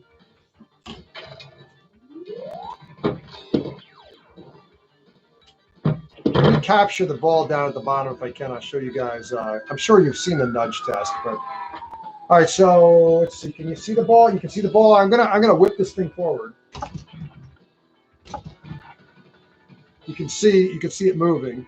Right. If I hit the button too, you can see there's a little bit of a delay, but you can see a little bit of that bounce. Right. If I do too much, it's gonna tilt. I just got the little beeping warning, like, you know, danger, Will Robinson. If you tilt it too much, you'll lose the ball. Let me tilt it. Well, I'm holding the button down, so I'm gonna give it a little bit of a slap to see if you guys can see the ball move. All right, see the ball move? And then if I actually hit the nudge button, okay, that's the nudge button. This is me hitting it. So it works pretty good. It works pretty good. The cabinet is rock solid, so you do got to give it a good shove. I mean, if there were a nudge, if there was an accelerometer in the toy shock and I hit it as hard as I just hit this cabinet, I'd be afraid the toy shock would flip over. We're cutting the top off the vehicle. Ah, that nudge worked. Let's see. Break the windshield. We have a multi-injury accident. Need additional medic unit. Man, I am just not hitting it in the right point to send that ball flying. Oh, I should have nudged it the other way. See, I think that's the end of the score. Let's try another round of that.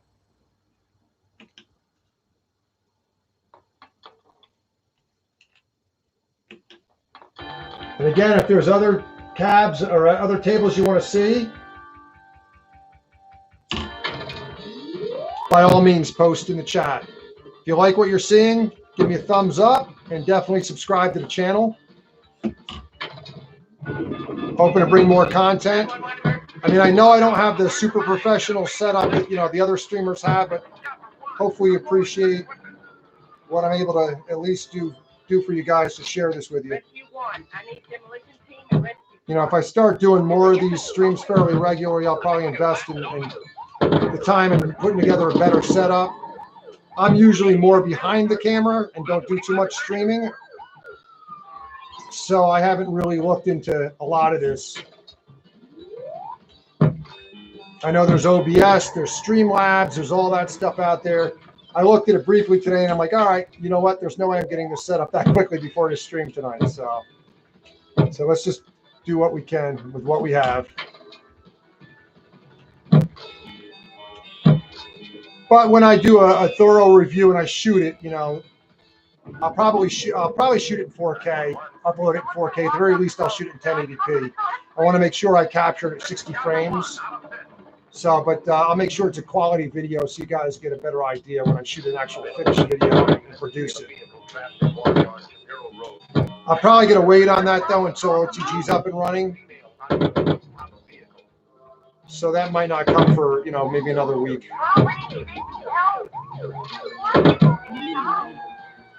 Ah, wow, I suck.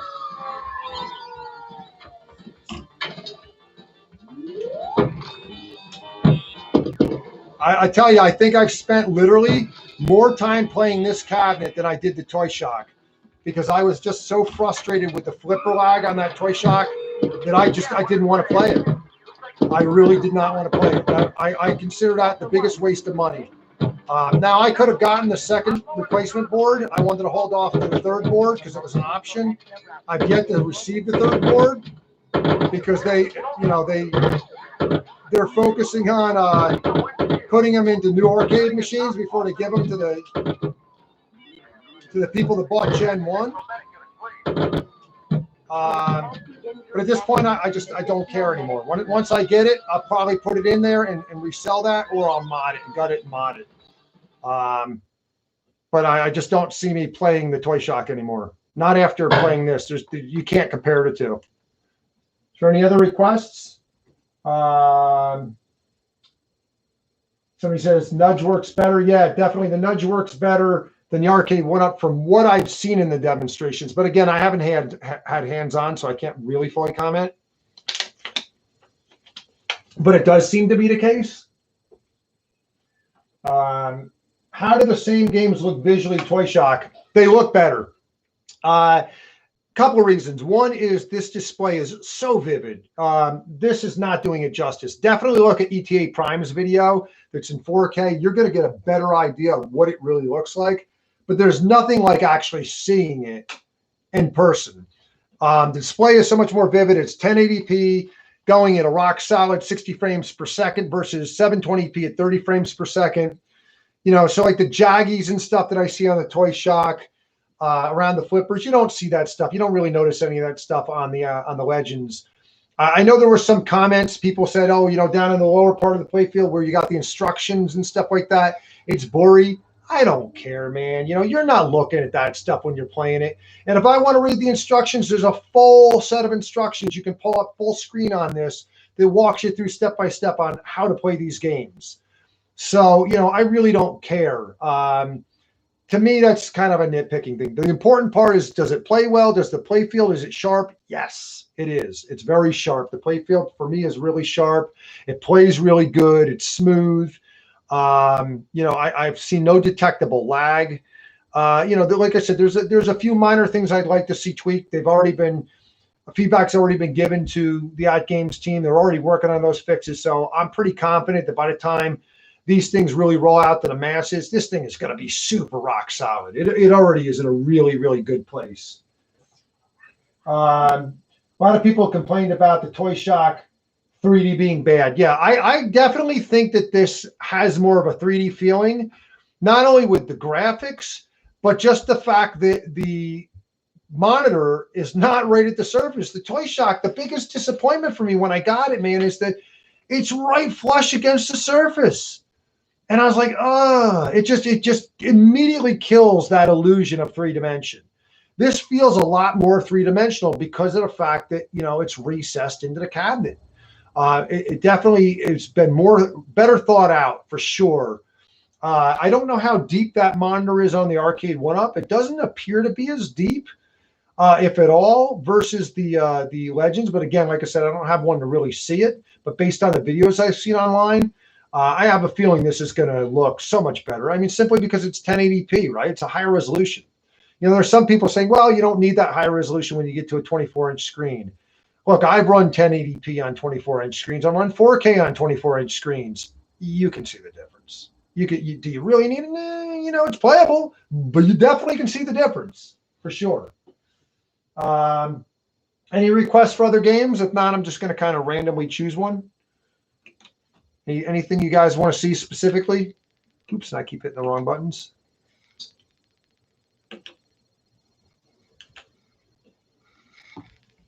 Give it a second to chat while I take a sip of water, see if you guys have anything in mind you want to see.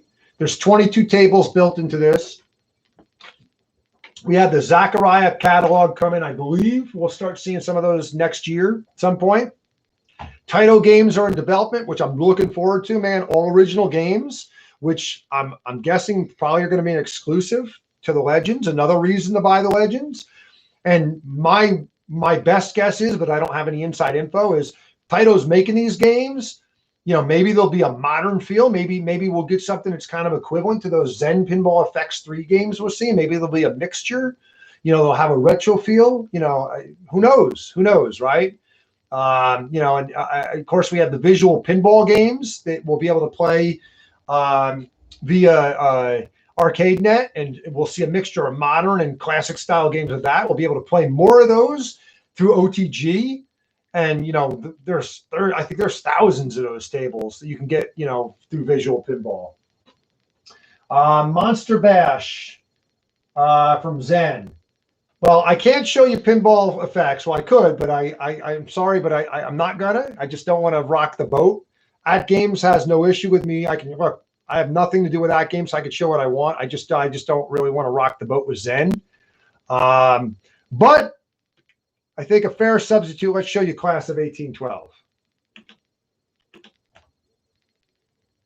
I wouldn't be surprised that others might show you soon Pinball FX3 stuff once OTG is available. But honestly, with how heated things have been, you know, I had some second thoughts after I showed it last night, and that's why I removed it from my stream. So I do apologize about that if you guys were looking forward to seeing that. I just don't want to make any unnecessary waves.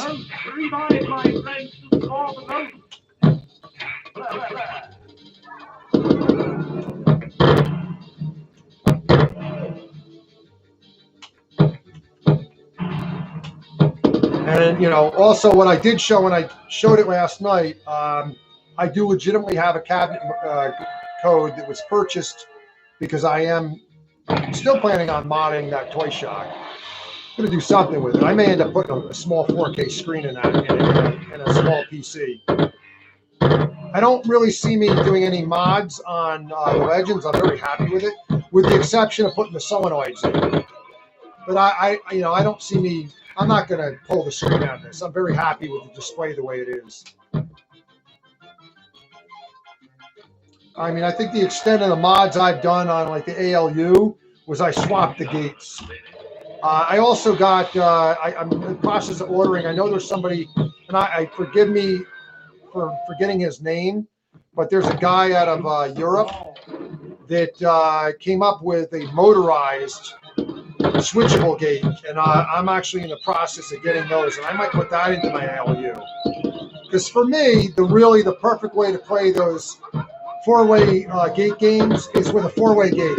You try and play certain games like Donkey Kong or Pac-Man or Burger Time, they don't play as well with an octagonal gate. So what I did is on my ALU is I changed the second player to a four-way gate, and when I want to play with the four-way gate, I switch to mirror mode, so the player 2 becomes player 1, and I have my four-way gate. I don't really play two-player on it that much, so for me, it doesn't really have an impact.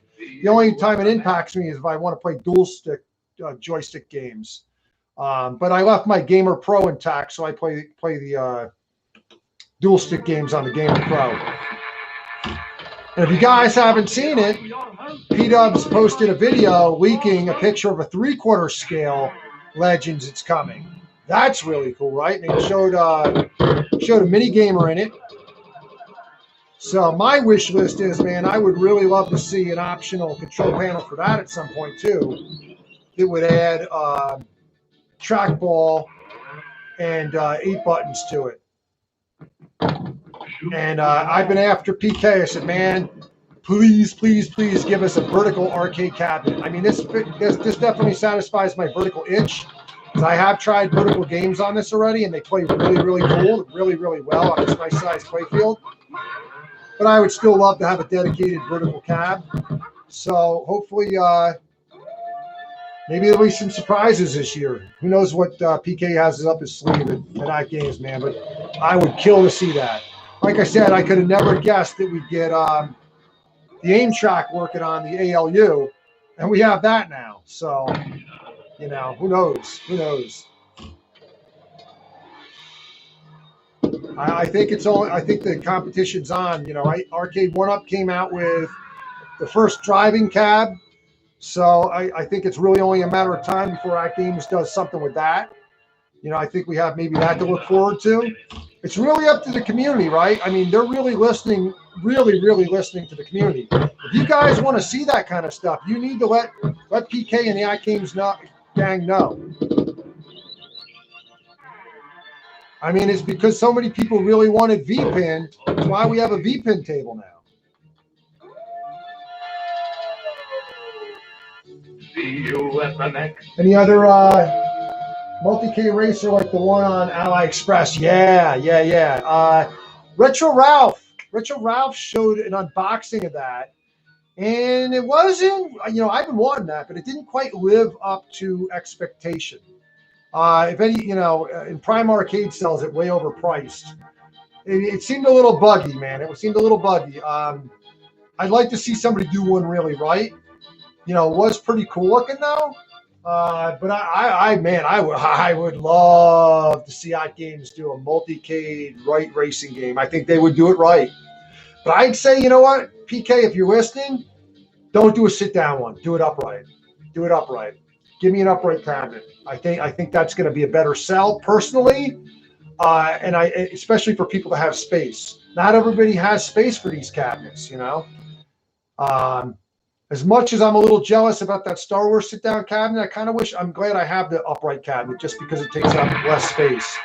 Let's try this one more time. We'll switch to another cabinet or another table. So if you guys have requests, let me know what one you want to see. And then we'll show you some ArcadeNet pinball as well. I really like this game a lot. It's really a fun game. And again, this is one of these games, I didn't realize how much I enjoyed it until I played it on this because I barely touched my Toy Shock. Toy Shock for me was a big disappointment. I mean, I've heard from P-Dubs it's a much better experience now. Now that the flipper lag is pretty much gone, or at least maybe all gone with the second board. But I don't know, man. It's lost its luster to me after having that bitter first experience. And now that I have this, I just don't see me going back and ever touching it, except to mod it, which is what, you know, I plan on doing something, which is why I got my cabinet good.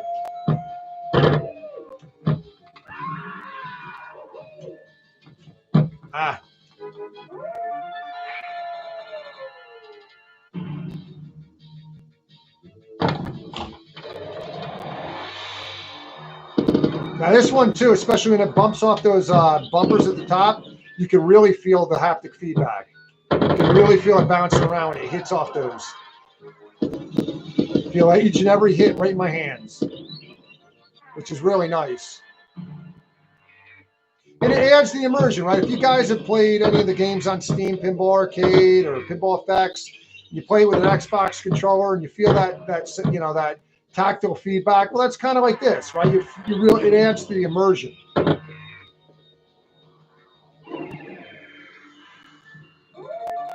And my guess is why they chose to do the exciters over the solenoids, because they're going to last longer. I mean, I'm not a VPin aficionado, so one thing I learned recently, and it makes sense, is they're a mechanical moving part. These solenoids only have a certain lifespan. So, you know, if you choose not to opt to put the solenoids in, you're going to get more longevity because the exciters are basically speakers. They're going to last longer.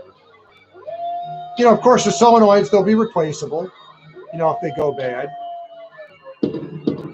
But, you know, I'm guessing that might have been part of the consideration. But I don't know. You know, I can't really speak to that. I've not had that conversation, so I don't want to make assumptions, but I'd say that'd be my educated guess.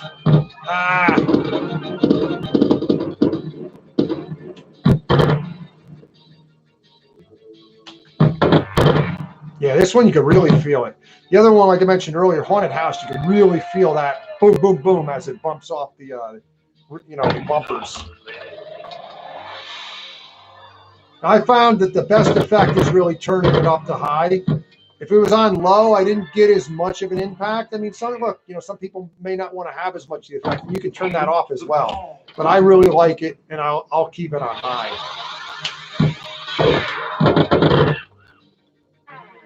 You can raise the volume, you know, for each of these games. I've tried putting everything, you know, all the effects, everything up at 100, but I found that it's so loud, the sound, that it kind of took away from the haptic feedback because the cabinet was vibrating in general. Because even though they're small speakers, they put out quite a bit of power. Let's see what we got going on here. Exciters are better than 2-volt solenoids anyway. Solenoids are just clippy and sound kind of terrible. But yeah, so I know, John, you're more of an expert. I think you have a pretty tricked out table, so I'm going to leave that to you. I would assume, you definitely know what you're talking about. That I think, if I remember right, I think it was you that posted some pictures at the insides of your cabinet. It looked pretty tricked out. Yeah, I was in the market. I wanted to buy, one of these $5,000-$6,000 cabinets. I made a post online. I said, this rivals them. And what I meant by that is not that, it has all the bells and whistles of some of these high-end cabinets. Of course, it doesn't have a 4K display. It doesn't have all these, subwoofers and this and that and gadgets. And, I don't know all the terms.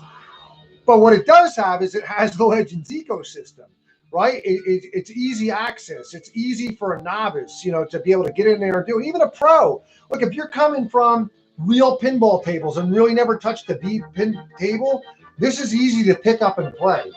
And I think it's something where I can see pro pinball players enjoying this. Maybe it doesn't have every gadget that some of these, high-end tables have, but it's a lot of fun. And at the end of the day, it's about the experience.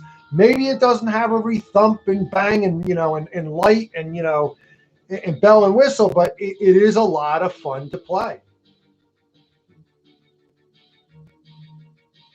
And of course, too, the other thing is, if anybody, I remember my dad, and this is why he sold it, when I was growing up, and man, I wish I had it now because I could have paid for college with it. I had a Playboy table, man, in mint condition. And I remember the maintenance that took. So, man, if anybody out there has a real pinball table, they need maintenance. So that's the other great thing about a V-pin table. And then, something like this takes up less space. A V-pin table, they're heavier. You're not easily moving those things around. They take up more space, Any requests? If not, I'm going to show you Going Nuts. That's become a favorite of mine. And that's really a good one. I know this is not going to demonstrate the frame rate well, but man, with the multi-balls whizzing around on that, I've seen no slowdown at all. Plays really well. And I know some people don't dig this game as much, but I really like this game.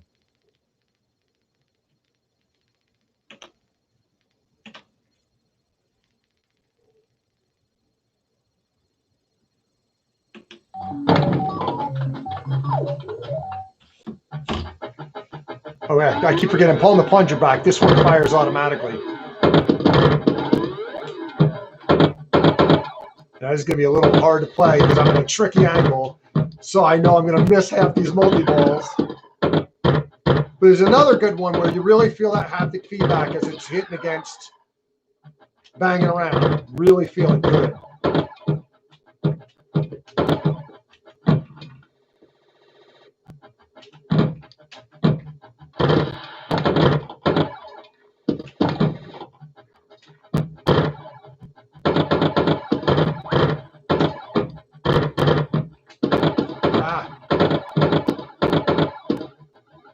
Told you I was going to lose half those multi-balls.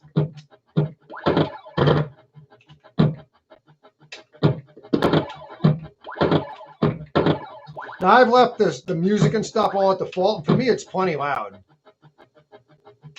But it actually can go louder, louder than this. By default, all the game sounds and stuff are like 50%. I have the button volume set to 100, but you can actually then go in and turn all of those up to 100, and actually we'll drive it up even more. But like I said, I felt it took a little bit away from the haptics because at that point there's a lot of vibration in the cabinet coming from those back speakers. So I think they did a good job optimizing it out of the box. All right, keep forgetting. Don't pull the plunger on this one.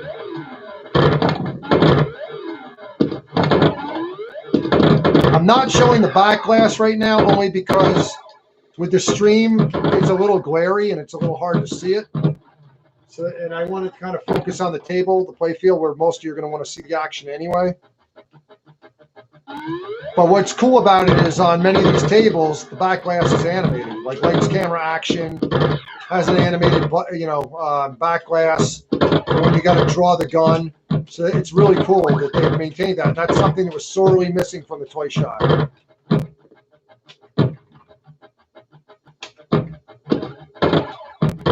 Now, I know they're supposed to come out with another toy shock, which adds a different, another back glass, but I don't know how they're going to address any of those games. If they're going to add the animations in, who knows? But I'm personally done with toy shock.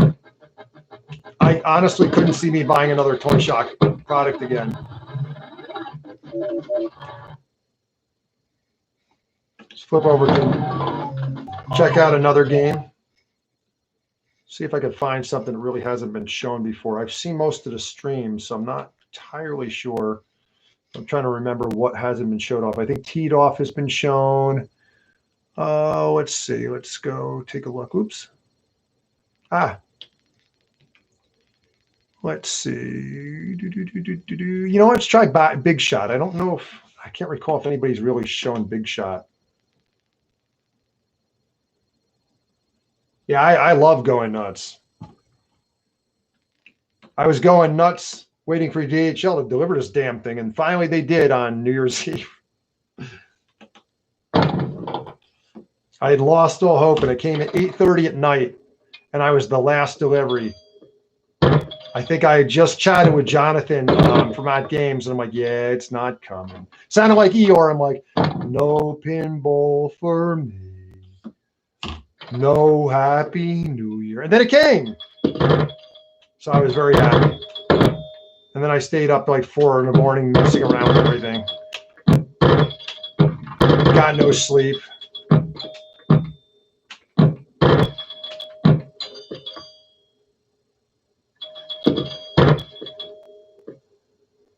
And this is another one of those tables where it doesn't look like, there's a lot to it. But if you read the manual for this thing, there's actually quite a bit of depth to this game. And sure, you can just have fun and whack the ball around. But if you really want to master it, there's a lot to some of these old games. Or any pinball for that matter. There's a lot, to master. I kind of compare it to like a Street Fighter game or a Mortal Kombat game. You got to master those executions or certain, moves. Same thing with pinball. Skill shots, man. That's why there's pro leagues there, to pull off some of these skill shots. Oh, wow. I totally missed that one. Epic fail.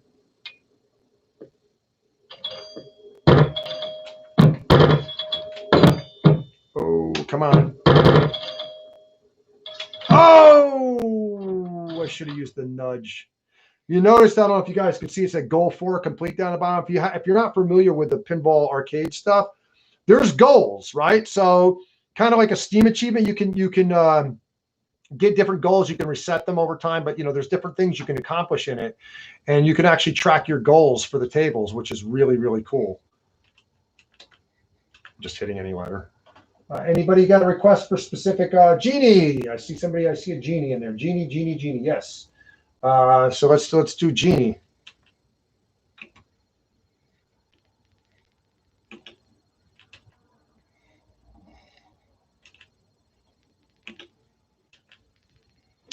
Okay.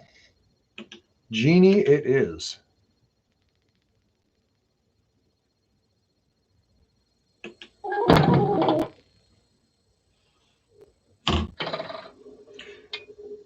The other thing is the plunger feels really good.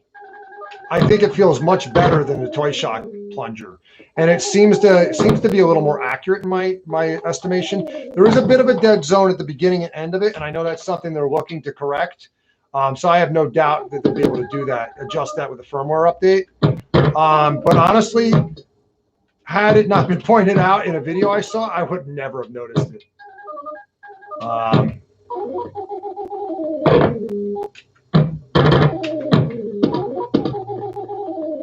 It's one of those things you would have had to really look for.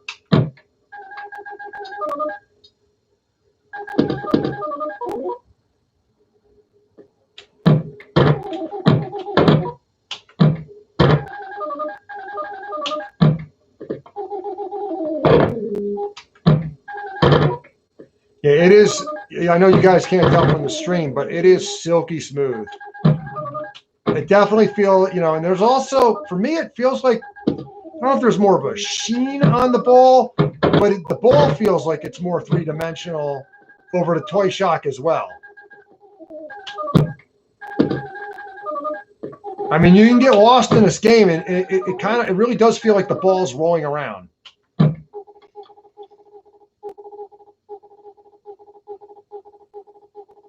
Did I end the game? We still count up. Goal for complete. Oh, see, I can go in and actually check and see what those goals are. It's giving me a number, but you can actually go in and see the individual goals and track them.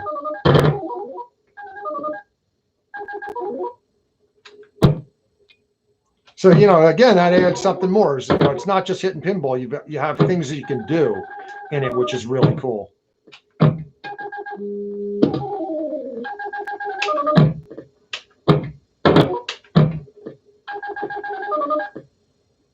Oh, I should have nudged it. Keep forgetting nudge. I know Stephen Haywood from Tech Buzz was saying he remapped his nudge and pinball buttons because he liked them reversed.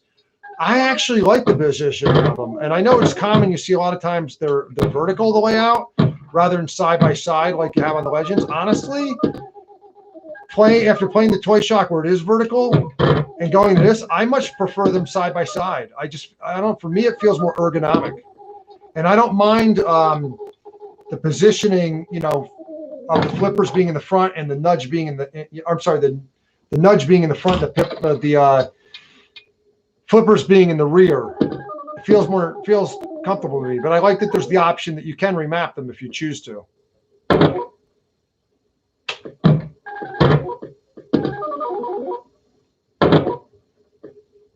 Oh, see, I should have used the nudge again.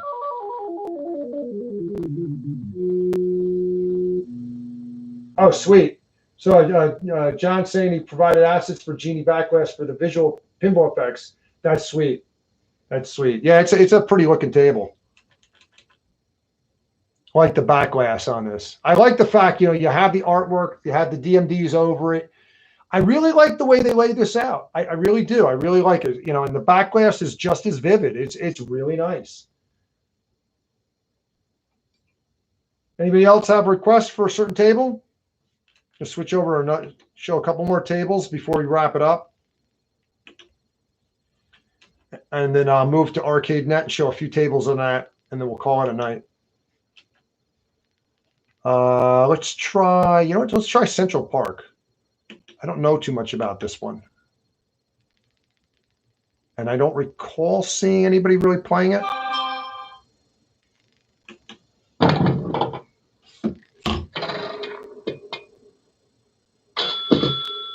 Oh, yeah, this has that old school feel, man, with the bing bing.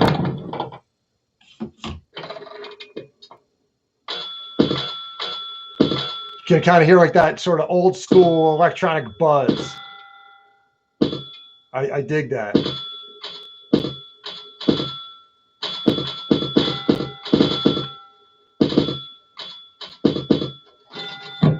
Oh, ah! Damn. Close, so close.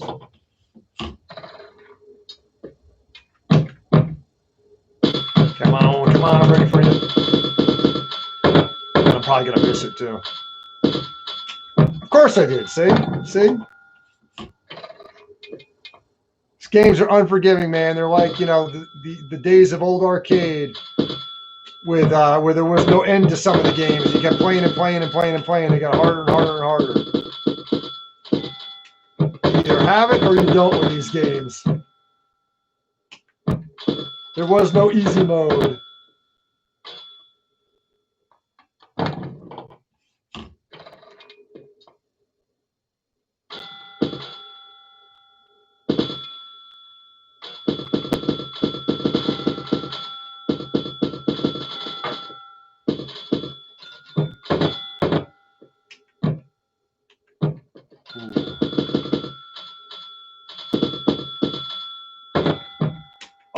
Oh, saved by the nudge, and I lose it anyway.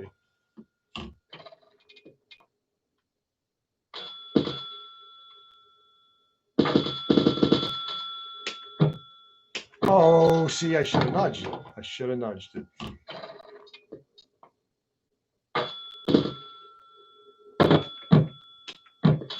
Ah, right down the center.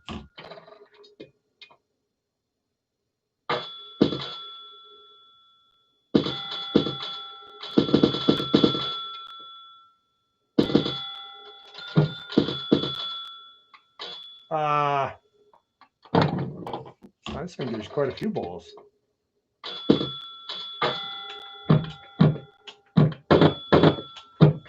Oh, nudge save. And I lose it.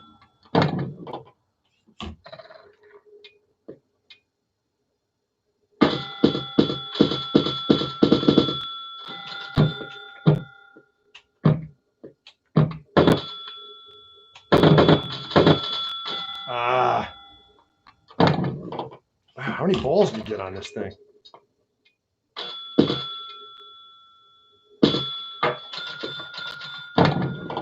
And yet they come. There's more. But wait, there's more. It slices. It dices.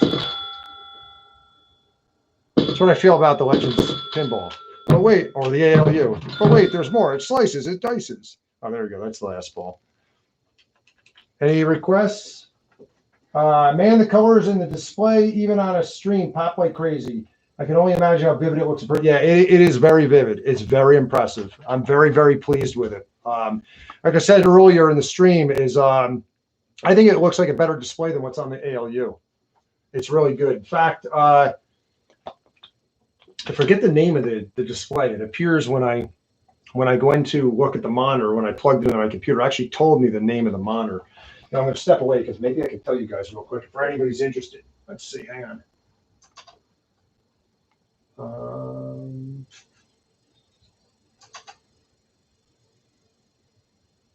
Bear with me.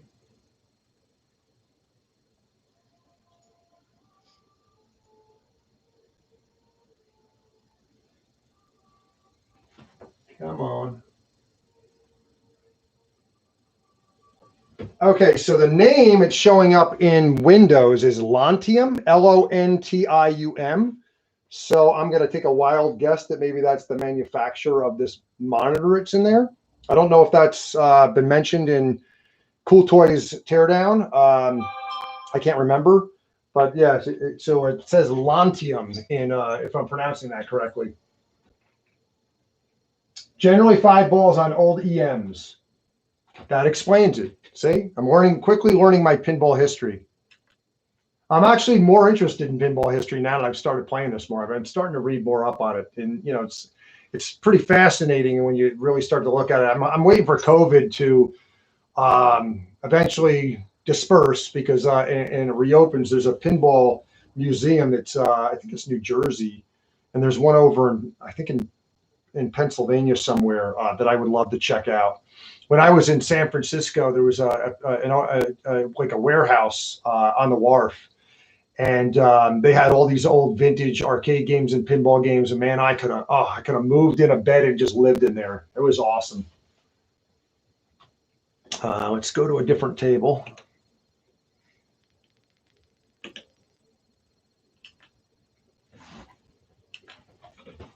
Take any requests for any others? Free gold watch. Let's check out Jack Bar, New York City. Oh, I'll have to check that out. Jack Bar, New York City. Hopefully they stay in business, man. New York City has been taking upstate New York, and I feel for those guys in New York City. I know some friends that had businesses in COVID, man. And like most of the country is it just ripped people apart, but it really devastated New York City. Free gold watch. I'm not sure what that means. Soprist. Generally 5. Maybe you can elaborate. I'm not sure what you mean by that. Let's see. What's a good one to try? Let's try El Dorado.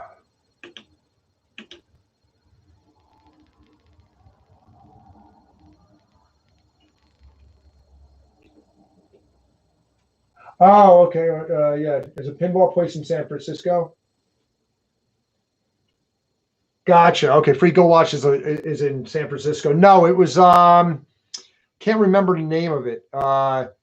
it's literally like something arcade museum or something like that. It's literally right down. Oh geez, I'm trying to think of where exactly it is. It's down near like Fisherman's Wharf, and it's like this big like hangar pretty much. But I can blank it on the name of it.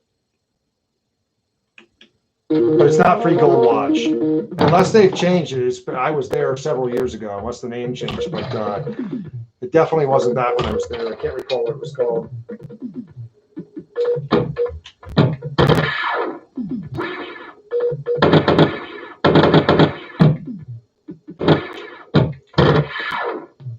This is I love the artwork on this table. This looks really, really nice on the Legends. Very vivid, very detailed.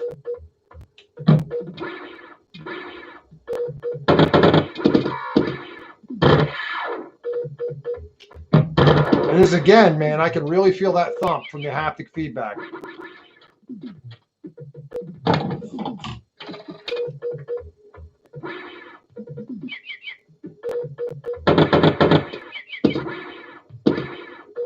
It was cool because you get this thing. I don't think it took me more than 15 minutes to set it up.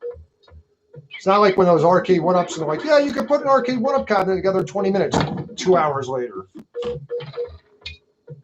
mean, even the Legends ALU goes together very quickly.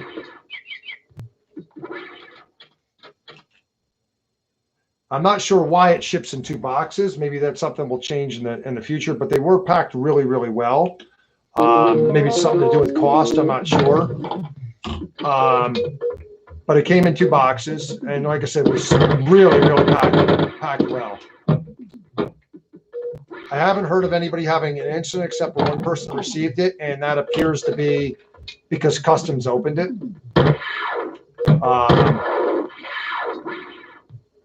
You know, these didn't go the traditional route that they would normally go in mass, and it's only because PK wanted to try and get these things. His hope was to get them for us for Christmas Eve, to try and get these out. And it's unfortunately DHL just, they dropped the ball. There's no other way to put it. If you guys knew of the horror stories that DHL did, it was not good.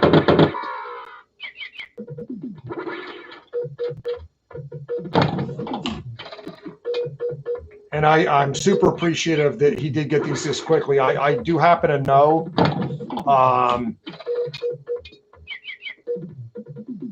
that to get these out, and to get the word out and to get feedback from the community that there was a premium paid to get them out. And I mean, everything I've seen just with this experience, with the pinball stuff, just even really reaffirms that there's good things to come. AtGames is really listening to the community, and PK really wants to make a difference. All those guys, Jason, everybody you see, Bill, on the forums, they really, really, believe in the company. They really want to make a difference for what's happening. I'm pretty impressed. Let's try another table. Any requests? What happened? My Hearthstone is still going. Meatball. Oh yeah, I've read a little bit about yours. I'm sorry to hear that. I hope everything works out soon. That's crazy. Yeah, that's insane. Let's try Centigrade. That's another one that just did not play well at all on Toy Shock. You had missing elements. For anybody who's familiar with Centigrade, I'm not going to tilt it up, but there's the thermometer, right, that actually works as part of the game. There was no thermometer on the Toy Shock.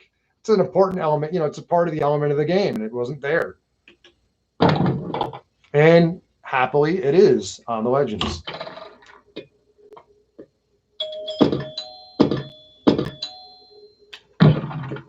Saved by the nudge, yeah. And I epic fail.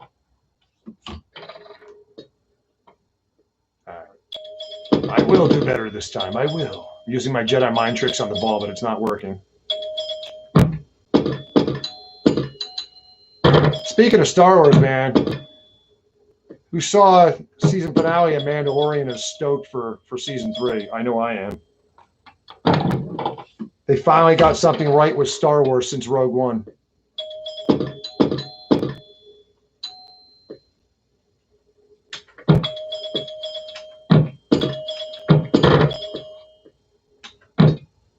And I'm looking forward to it. Although I did see, I was super hyped to see the new Wonder Woman movie, and that was a pretty big disappointment. Just just felt like it was a totally different team that did the first one to the second one, and now I've lost all hope for part 3. And the new Star Wars movie, which is going to be by Patty Jenkins, also. I don't know, man. Somebody was asleep at the wheel when they read that script and said, "This is a great script," because it definitely was not. At least in my opinion, it wasn't. I know there's some people who enjoyed it, but I was not one of them.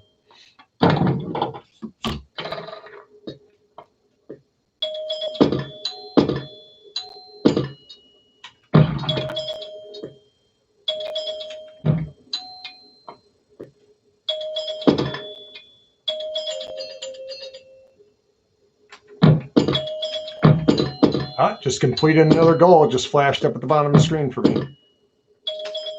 Oh, almost lost the ball. And you guys can't see it because I don't have my back glass, camera pointing at the back glass, but right now the thermometer is about halfway up, so I've been building up the temperature. I don't quite know what happens when it reaches the top because I've never played this game that much, but it is cool that it actively works. Let's try another table, and then we'll switch over and I'll show you guys. We need a force feedback thermometer complete with mercury. Leave it to the modding community. Somebody will come up with that. It wouldn't shock me. That'll be an add-on. Glenn will come out with Glenn Planamento. He'll come out with that. I could see that happen. Al's Garage. All right, let's pull up Al's Garage.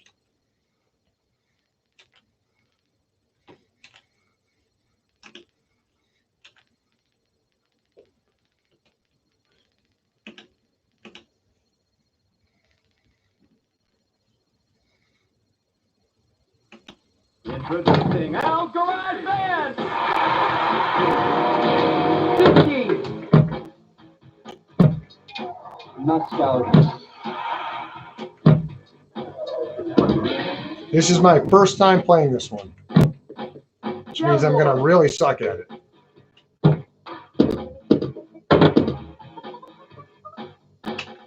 It's pretty cool. I like the art style. Little Monster, Super Skin. Oh, that's cool. Travels down the guitar. That's pretty cool.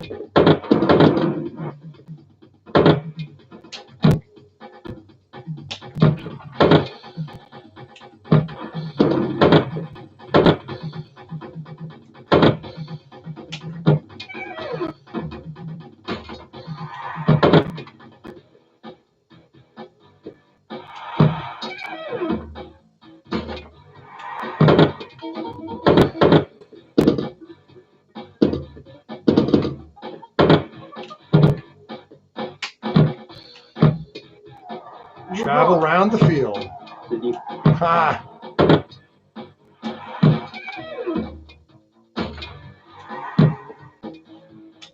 Ooh. I'm digging this table. This is a lot of fun. Twisted. Oh, there's something you do. I see I'm changing stuff on the guitar. I don't know what I'm doing. I'm going to have to read up on that, but apparently... Oh, no, actually, or is it maybe it's moving? It felt like I was changing something. Maybe not. Oh, no, it's my imagination. It's just the lights changing.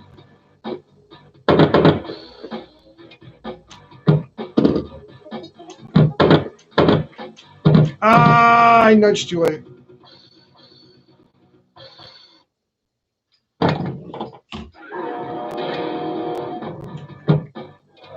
New York.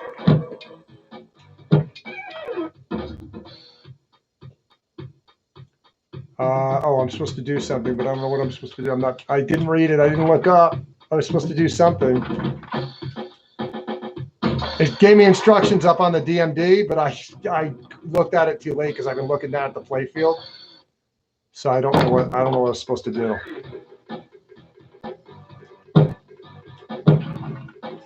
Let's see.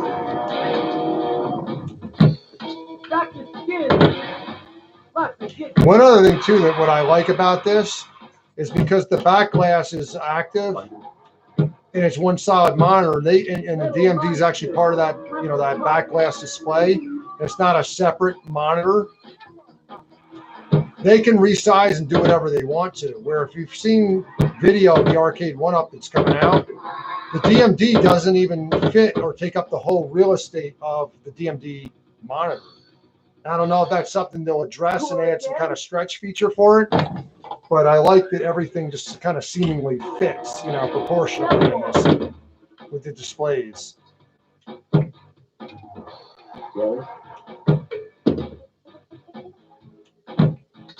Record a song. Oh. Dr. Skin.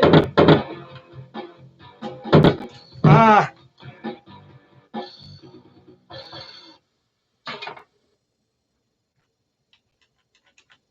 Any others? We can take a look at one more table if I get a request. If not, we'll move over and we'll take a look at a couple tables from ArcadeNet before we wrap up the stream. Any final requests for a table before we move on? Kind of sketchy off the strip, so you bring.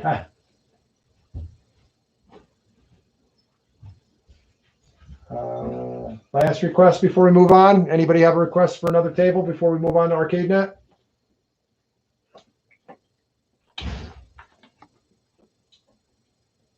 All right, let's. I'm going to pull up ArcadeNet, and we'll take a look at some of the games. Now, they don't take advantage of the backlash yet, but PK has said they are already working on that. So games like Leprechaun will use the backlash. It's just they don't do it yet, which makes me think, right? Those games are streaming, so if they can use the backlash, maybe there's some hope that games coming from Steam might possibly be able to stream without an OTG connection and use the backlash, but we'll see. Time will tell. I think if that were going to happen, the most likely possibility is going to be with the Zaccaria and Pinball Arcade games through Farsight, simply because there's a partnership with AtGames. But again, that's just speculation on my part. So when you go to ArcadeNet, this is kind of what your regular vertical or any kind of games are going to look like. And if you hit the menu button, a little side thing pops open on the side. And that's where your cloud pinball is hiding.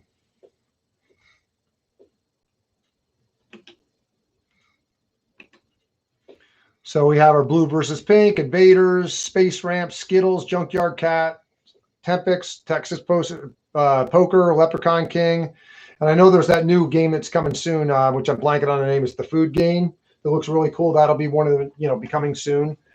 And there's going to be a lot more games coming through ArcadeNet, especially from Visual Pinball. Heard somebody say cats love pinball. I know my cat is sleeping underneath my pinball table right now. So let's kick it off with Junkyard Cats.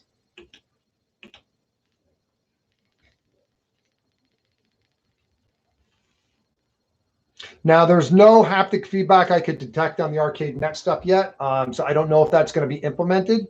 Can't comment on that. I haven't asked, and I don't know. Maybe they've said that, and I missed it. But who knows? That might be a possibility as well.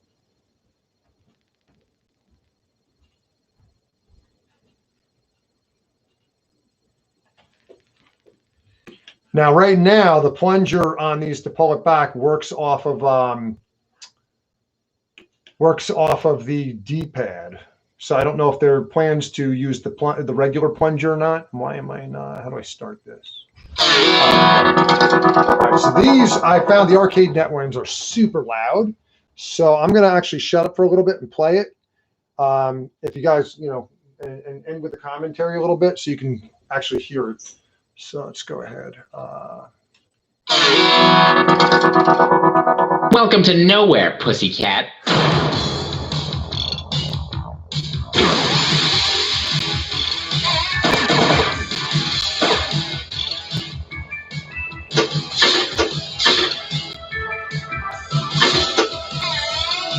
Shoot the blinking shot. It's not over yet.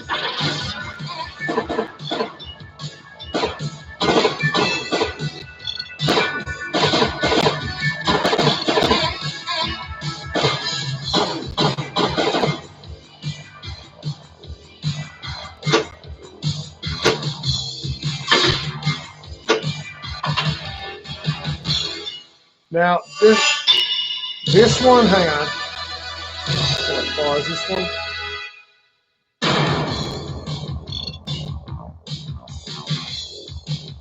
So I'm quitting out of this table. It's interesting because I'm getting a little bit of lag here. I'm on a hardwire connection. It's interesting is when I played the last 2 nights, now I haven't tried that game yet, but when I played Leprechaun King, I played Tempex.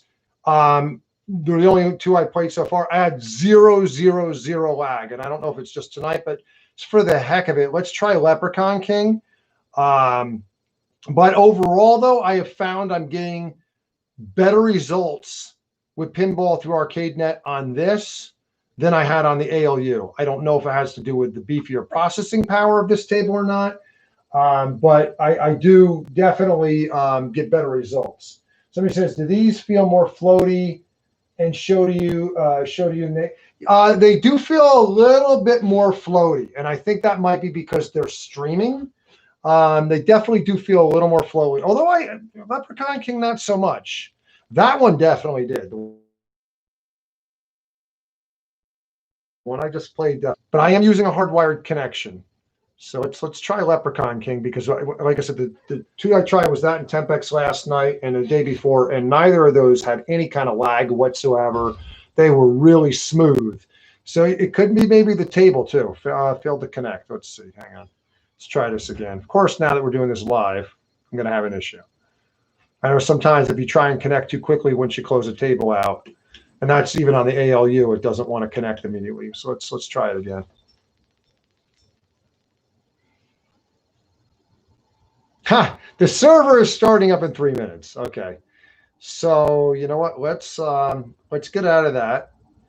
Let's go back and try one of the other tables. Is it not going to let me out? Oh, that's pretty funny.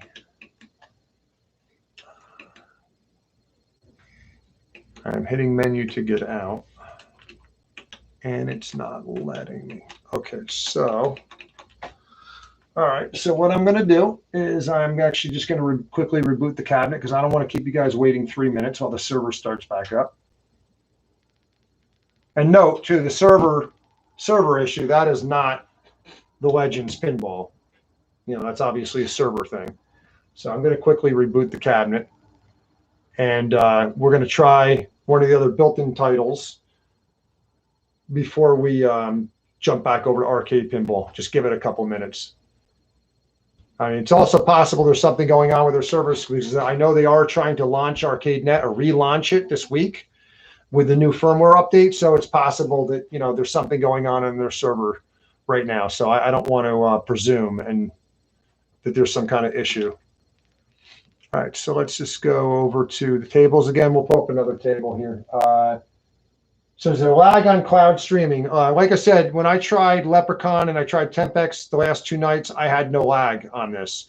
Was just getting lag on the one game that I played that you saw, but I wasn't getting it the last 2 nights. So let's pull up. Let's go back and try another game. Let's try Cactus Jacks. And then we'll try the ArcadeNet again.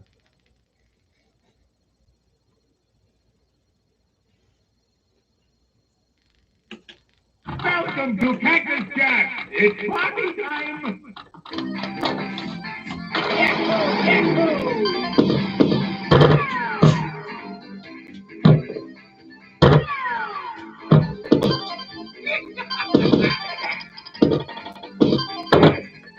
Oh, I should have used nudge.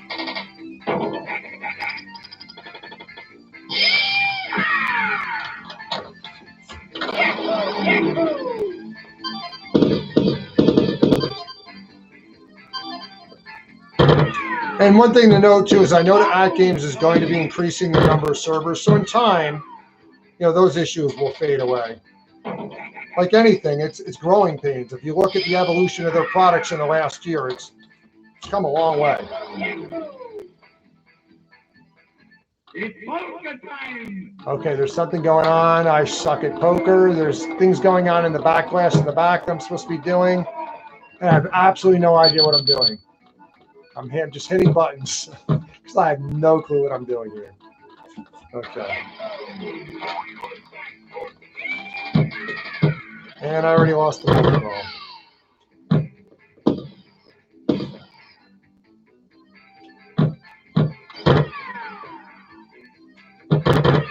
Ah.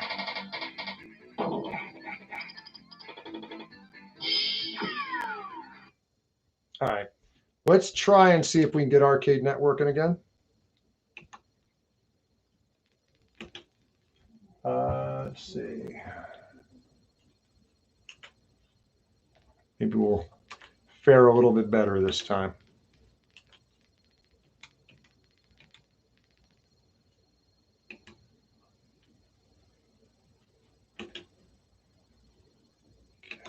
Let's try Leprechaun King.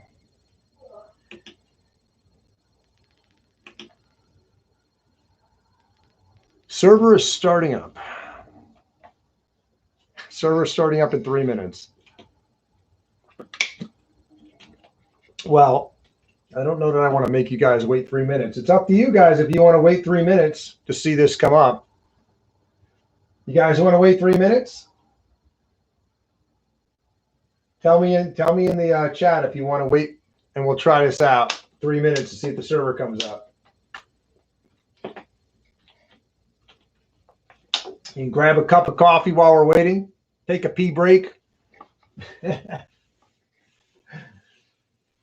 This is the part where if anybody's watching the stream in the replay, you just want to click forward. Play with your cat. Throw a ball to your puppy. Or ask me some questions. We can kill some time while we're waiting. FX3 local streaming question. Did the exciters react at all? So OTG has not been implemented yet. I was working by just streaming it using HDMI. And of course, the sound passes through HDMI. I would imagine in order for the exciters to work, there's got to be some instructional programming code that tells it, oh, look, we're coming up. That tells it exactly what to do. So in a short answer, yeah, no, there was nothing that was working with the exciters. So I don't know if they will once that comes up and running with OTG. I don't know what the roadmap is, if it's possible. I guess we'll tell in time. All right, so now we have Leprechaun King, which by now everybody's seen this one. So let's try this one and hope there's no problems.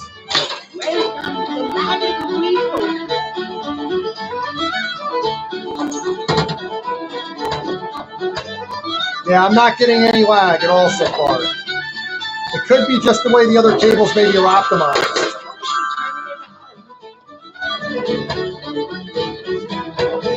This is playing pretty solid. I'd say right now it feels almost as good as one of the built-in tables.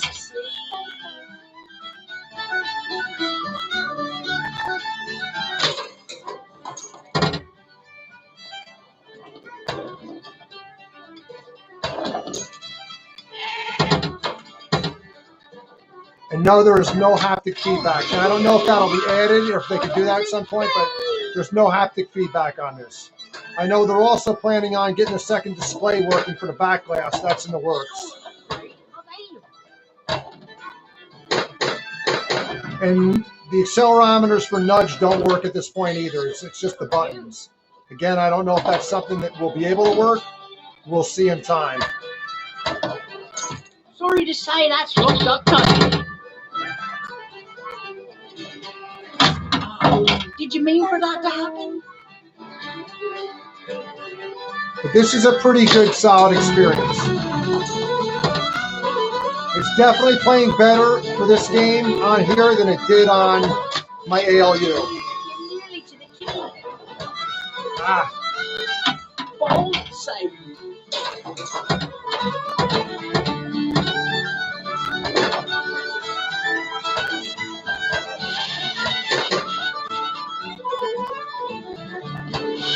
I don't see any noticeable frame loss or frame drop.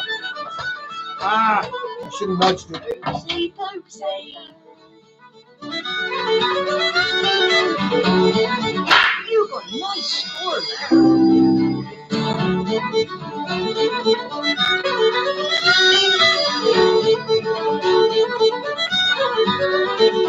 Sounds good, Jonathan. Thanks for stopping by. Bye-bye for now. See you later, okay? Bye.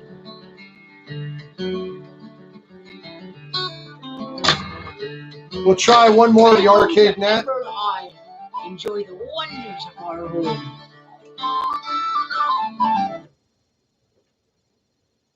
So we'll do Tempex, which I know worked really good for me last night. Like I said, I have not tried all of these yet. Junkyard Cats, definitely we saw some lag on it, but it could be, look, it could be the way these are optimized. I don't know for sure. Certainly Tempex is one of the more modern games, and that one was playing smoother. And I don't want to disparage any of these games. I don't know enough about the way they're coded. It could be just a fluke. You know, we could try Junkyard Cats after we try Tempex again one more time to see how that performs.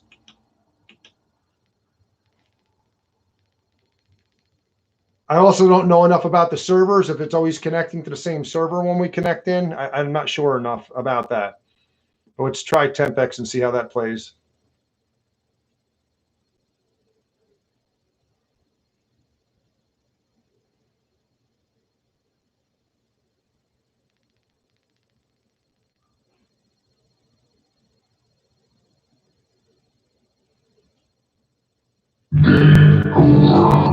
I really like the sound on this game. This game's awesome.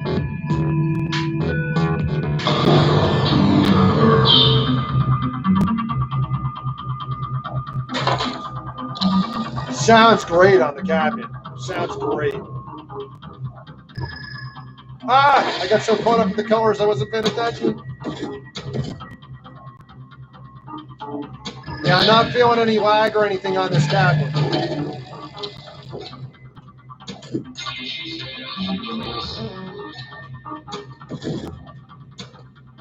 Feels pretty solid.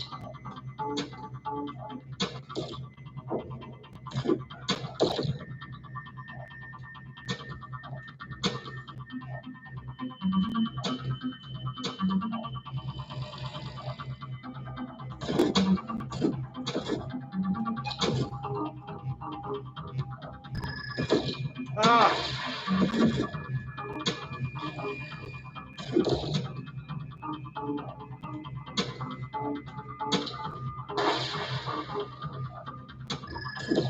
Oh, man, nice. Keep missing that one.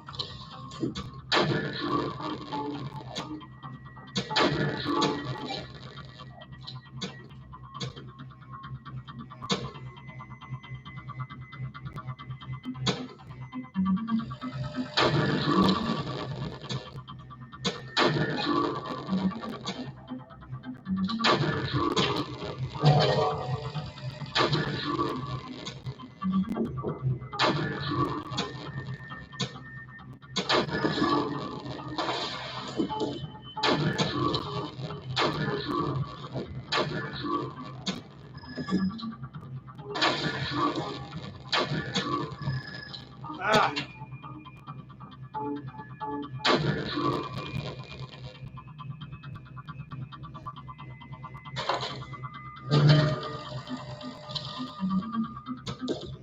You know, it could be just the cabinet rumbling. I think it is, but I'm definitely feeling something. I think it's just the cabinet rumbling in general, but it feels like the exciters are going off.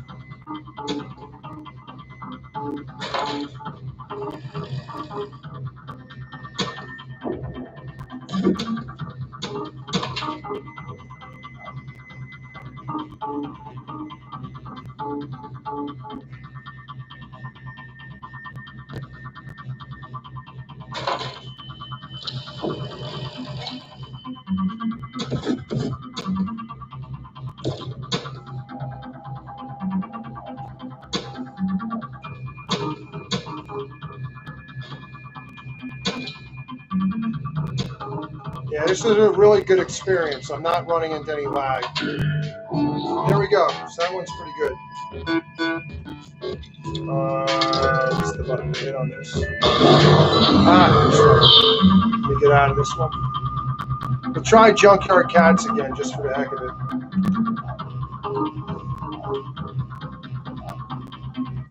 See if we fare any better. You connected. I'm connected via Ethernet cable right now. And that's going to be your best experience, honestly. If you can do it, you know, that's the best way. Let's try this one more time. Maybe it was just a fluke.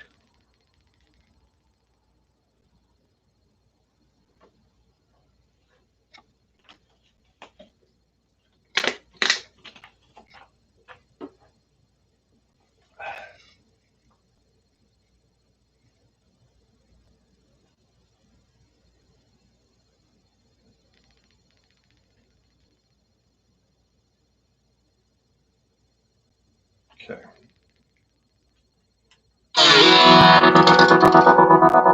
Welcome to nowhere, pussycat.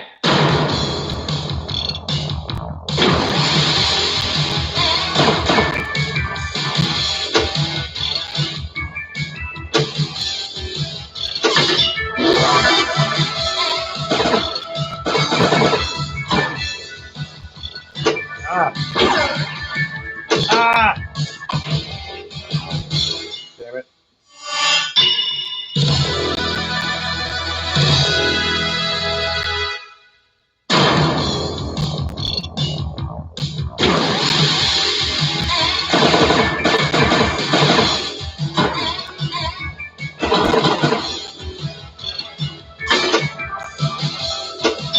Shoot the blinking shots, kiddo. Oh, shoot. Give me something good.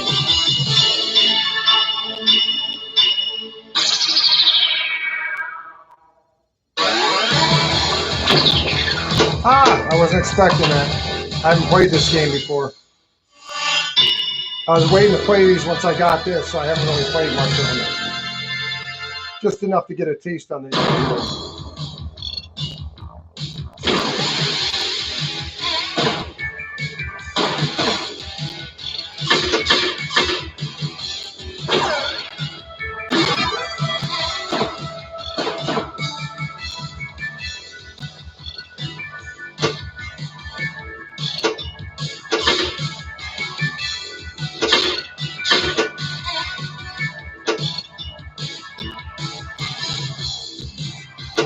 Oh, did get a bit of lag there, but it's been playing smooth so far. Look, I don't know if it's the connection, if it's the table. I'm going to bet it's probably the connection. But I know in the times I played Leprechaun King and Pimpex, I didn't run into it at all. But it is playing better than it did just a couple of minutes ago.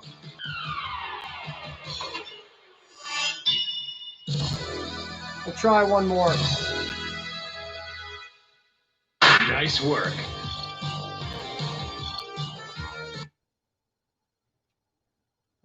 Exciters may just work off the base to an amp. Yeah, it's possible. I don't know enough about, you know, how this is built. Let's try blue versus pink, and then we'll wrap it up.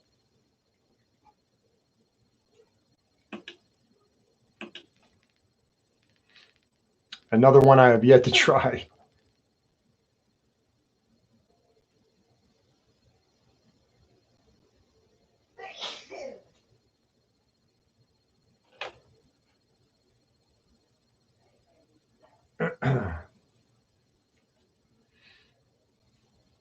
Here we go.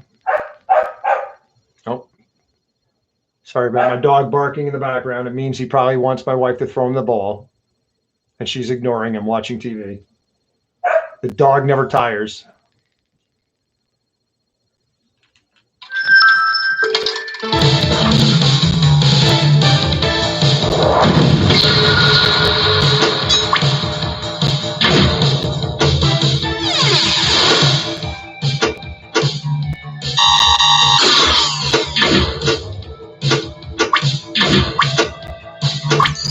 Oh, this got flippers all over the place. I didn't realize that. Dear God, there's a lot of flippers.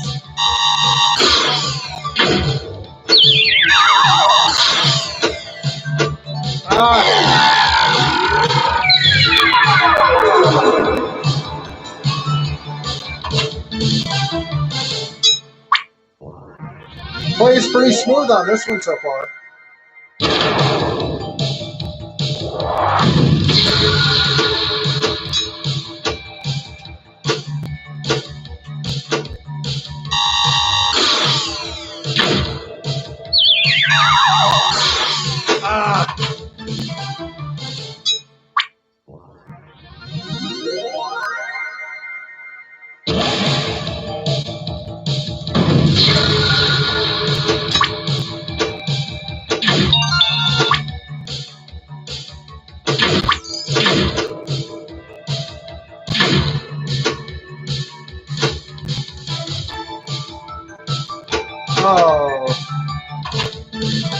That's where the nudge comes in handy.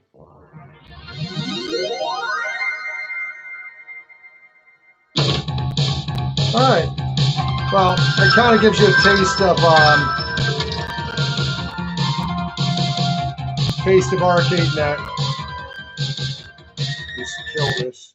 Yeah, so I think it's only, we can only go upward from here with ArcadeNet. And, I think there's a lot to look forward to with everything that's coming with the pinball. I think there's definitely a lot to look forward to. I definitely think that, this is going to be the year of pinball, and with all the competitors coming out, it puts the pressure on for all these companies to just get better and better and raise the bar. And in my book, I really think that AtGames raised the bar, for an economy costing, a pinball V-pin table. For what you get, the bang you get for your buck it's just really, it's amazing. It's really amazing. Do you feel the exciters in any? Yeah, I mean, I think right now the way this is working, it's just feeding off in general. I definitely felt something. I mean, the sound's so loud. It seems like the sound is actually louder through the ArcadeNet games than they were through the built-in ones. So it could be some of that shake is actually still coming from just vibration from the back of the cabinet. But I was, I don't know that I was feeling the haptics per se actually triggering, but I was just really feeling something. Not the same way that with the built-in games where it's timed to the hit off the bumpers and stuff like that. But I was definitely feeling something. So any final questions? If not, we'll wrap it up. I'm sure there's a lot more videos and streams from all the influencers and content providers coming out there. I myself will definitely be doing some videos in the future. If you like what you've seen, give me a like, subscribe to this channel, check out my other content, especially if you're a horror fan. There's definitely some good content on there. Spread the word. And look, I know there's many people disappointed they didn't get their cabinets yet or got part of their cabinets. It is definitely going to be worth the wait. I think everybody's going to be very pleased. And like I said last night too, is if you are waiting, hey, firmware is going to come out every week. This thing's only going to get better while you're waiting. So it's going to be the best possible experience and the most up-to-date experience by the time it gets in your hands. So anyway, I want to thank everybody for joining the stream. And you all have a safe and happy new year. And look forward to seeing everybody again online. If you have any questions, shoot me a note, a message or whatever. Always happy to help out. And on that note, you guys have a good night. And I'm going to call it a night. Peace out.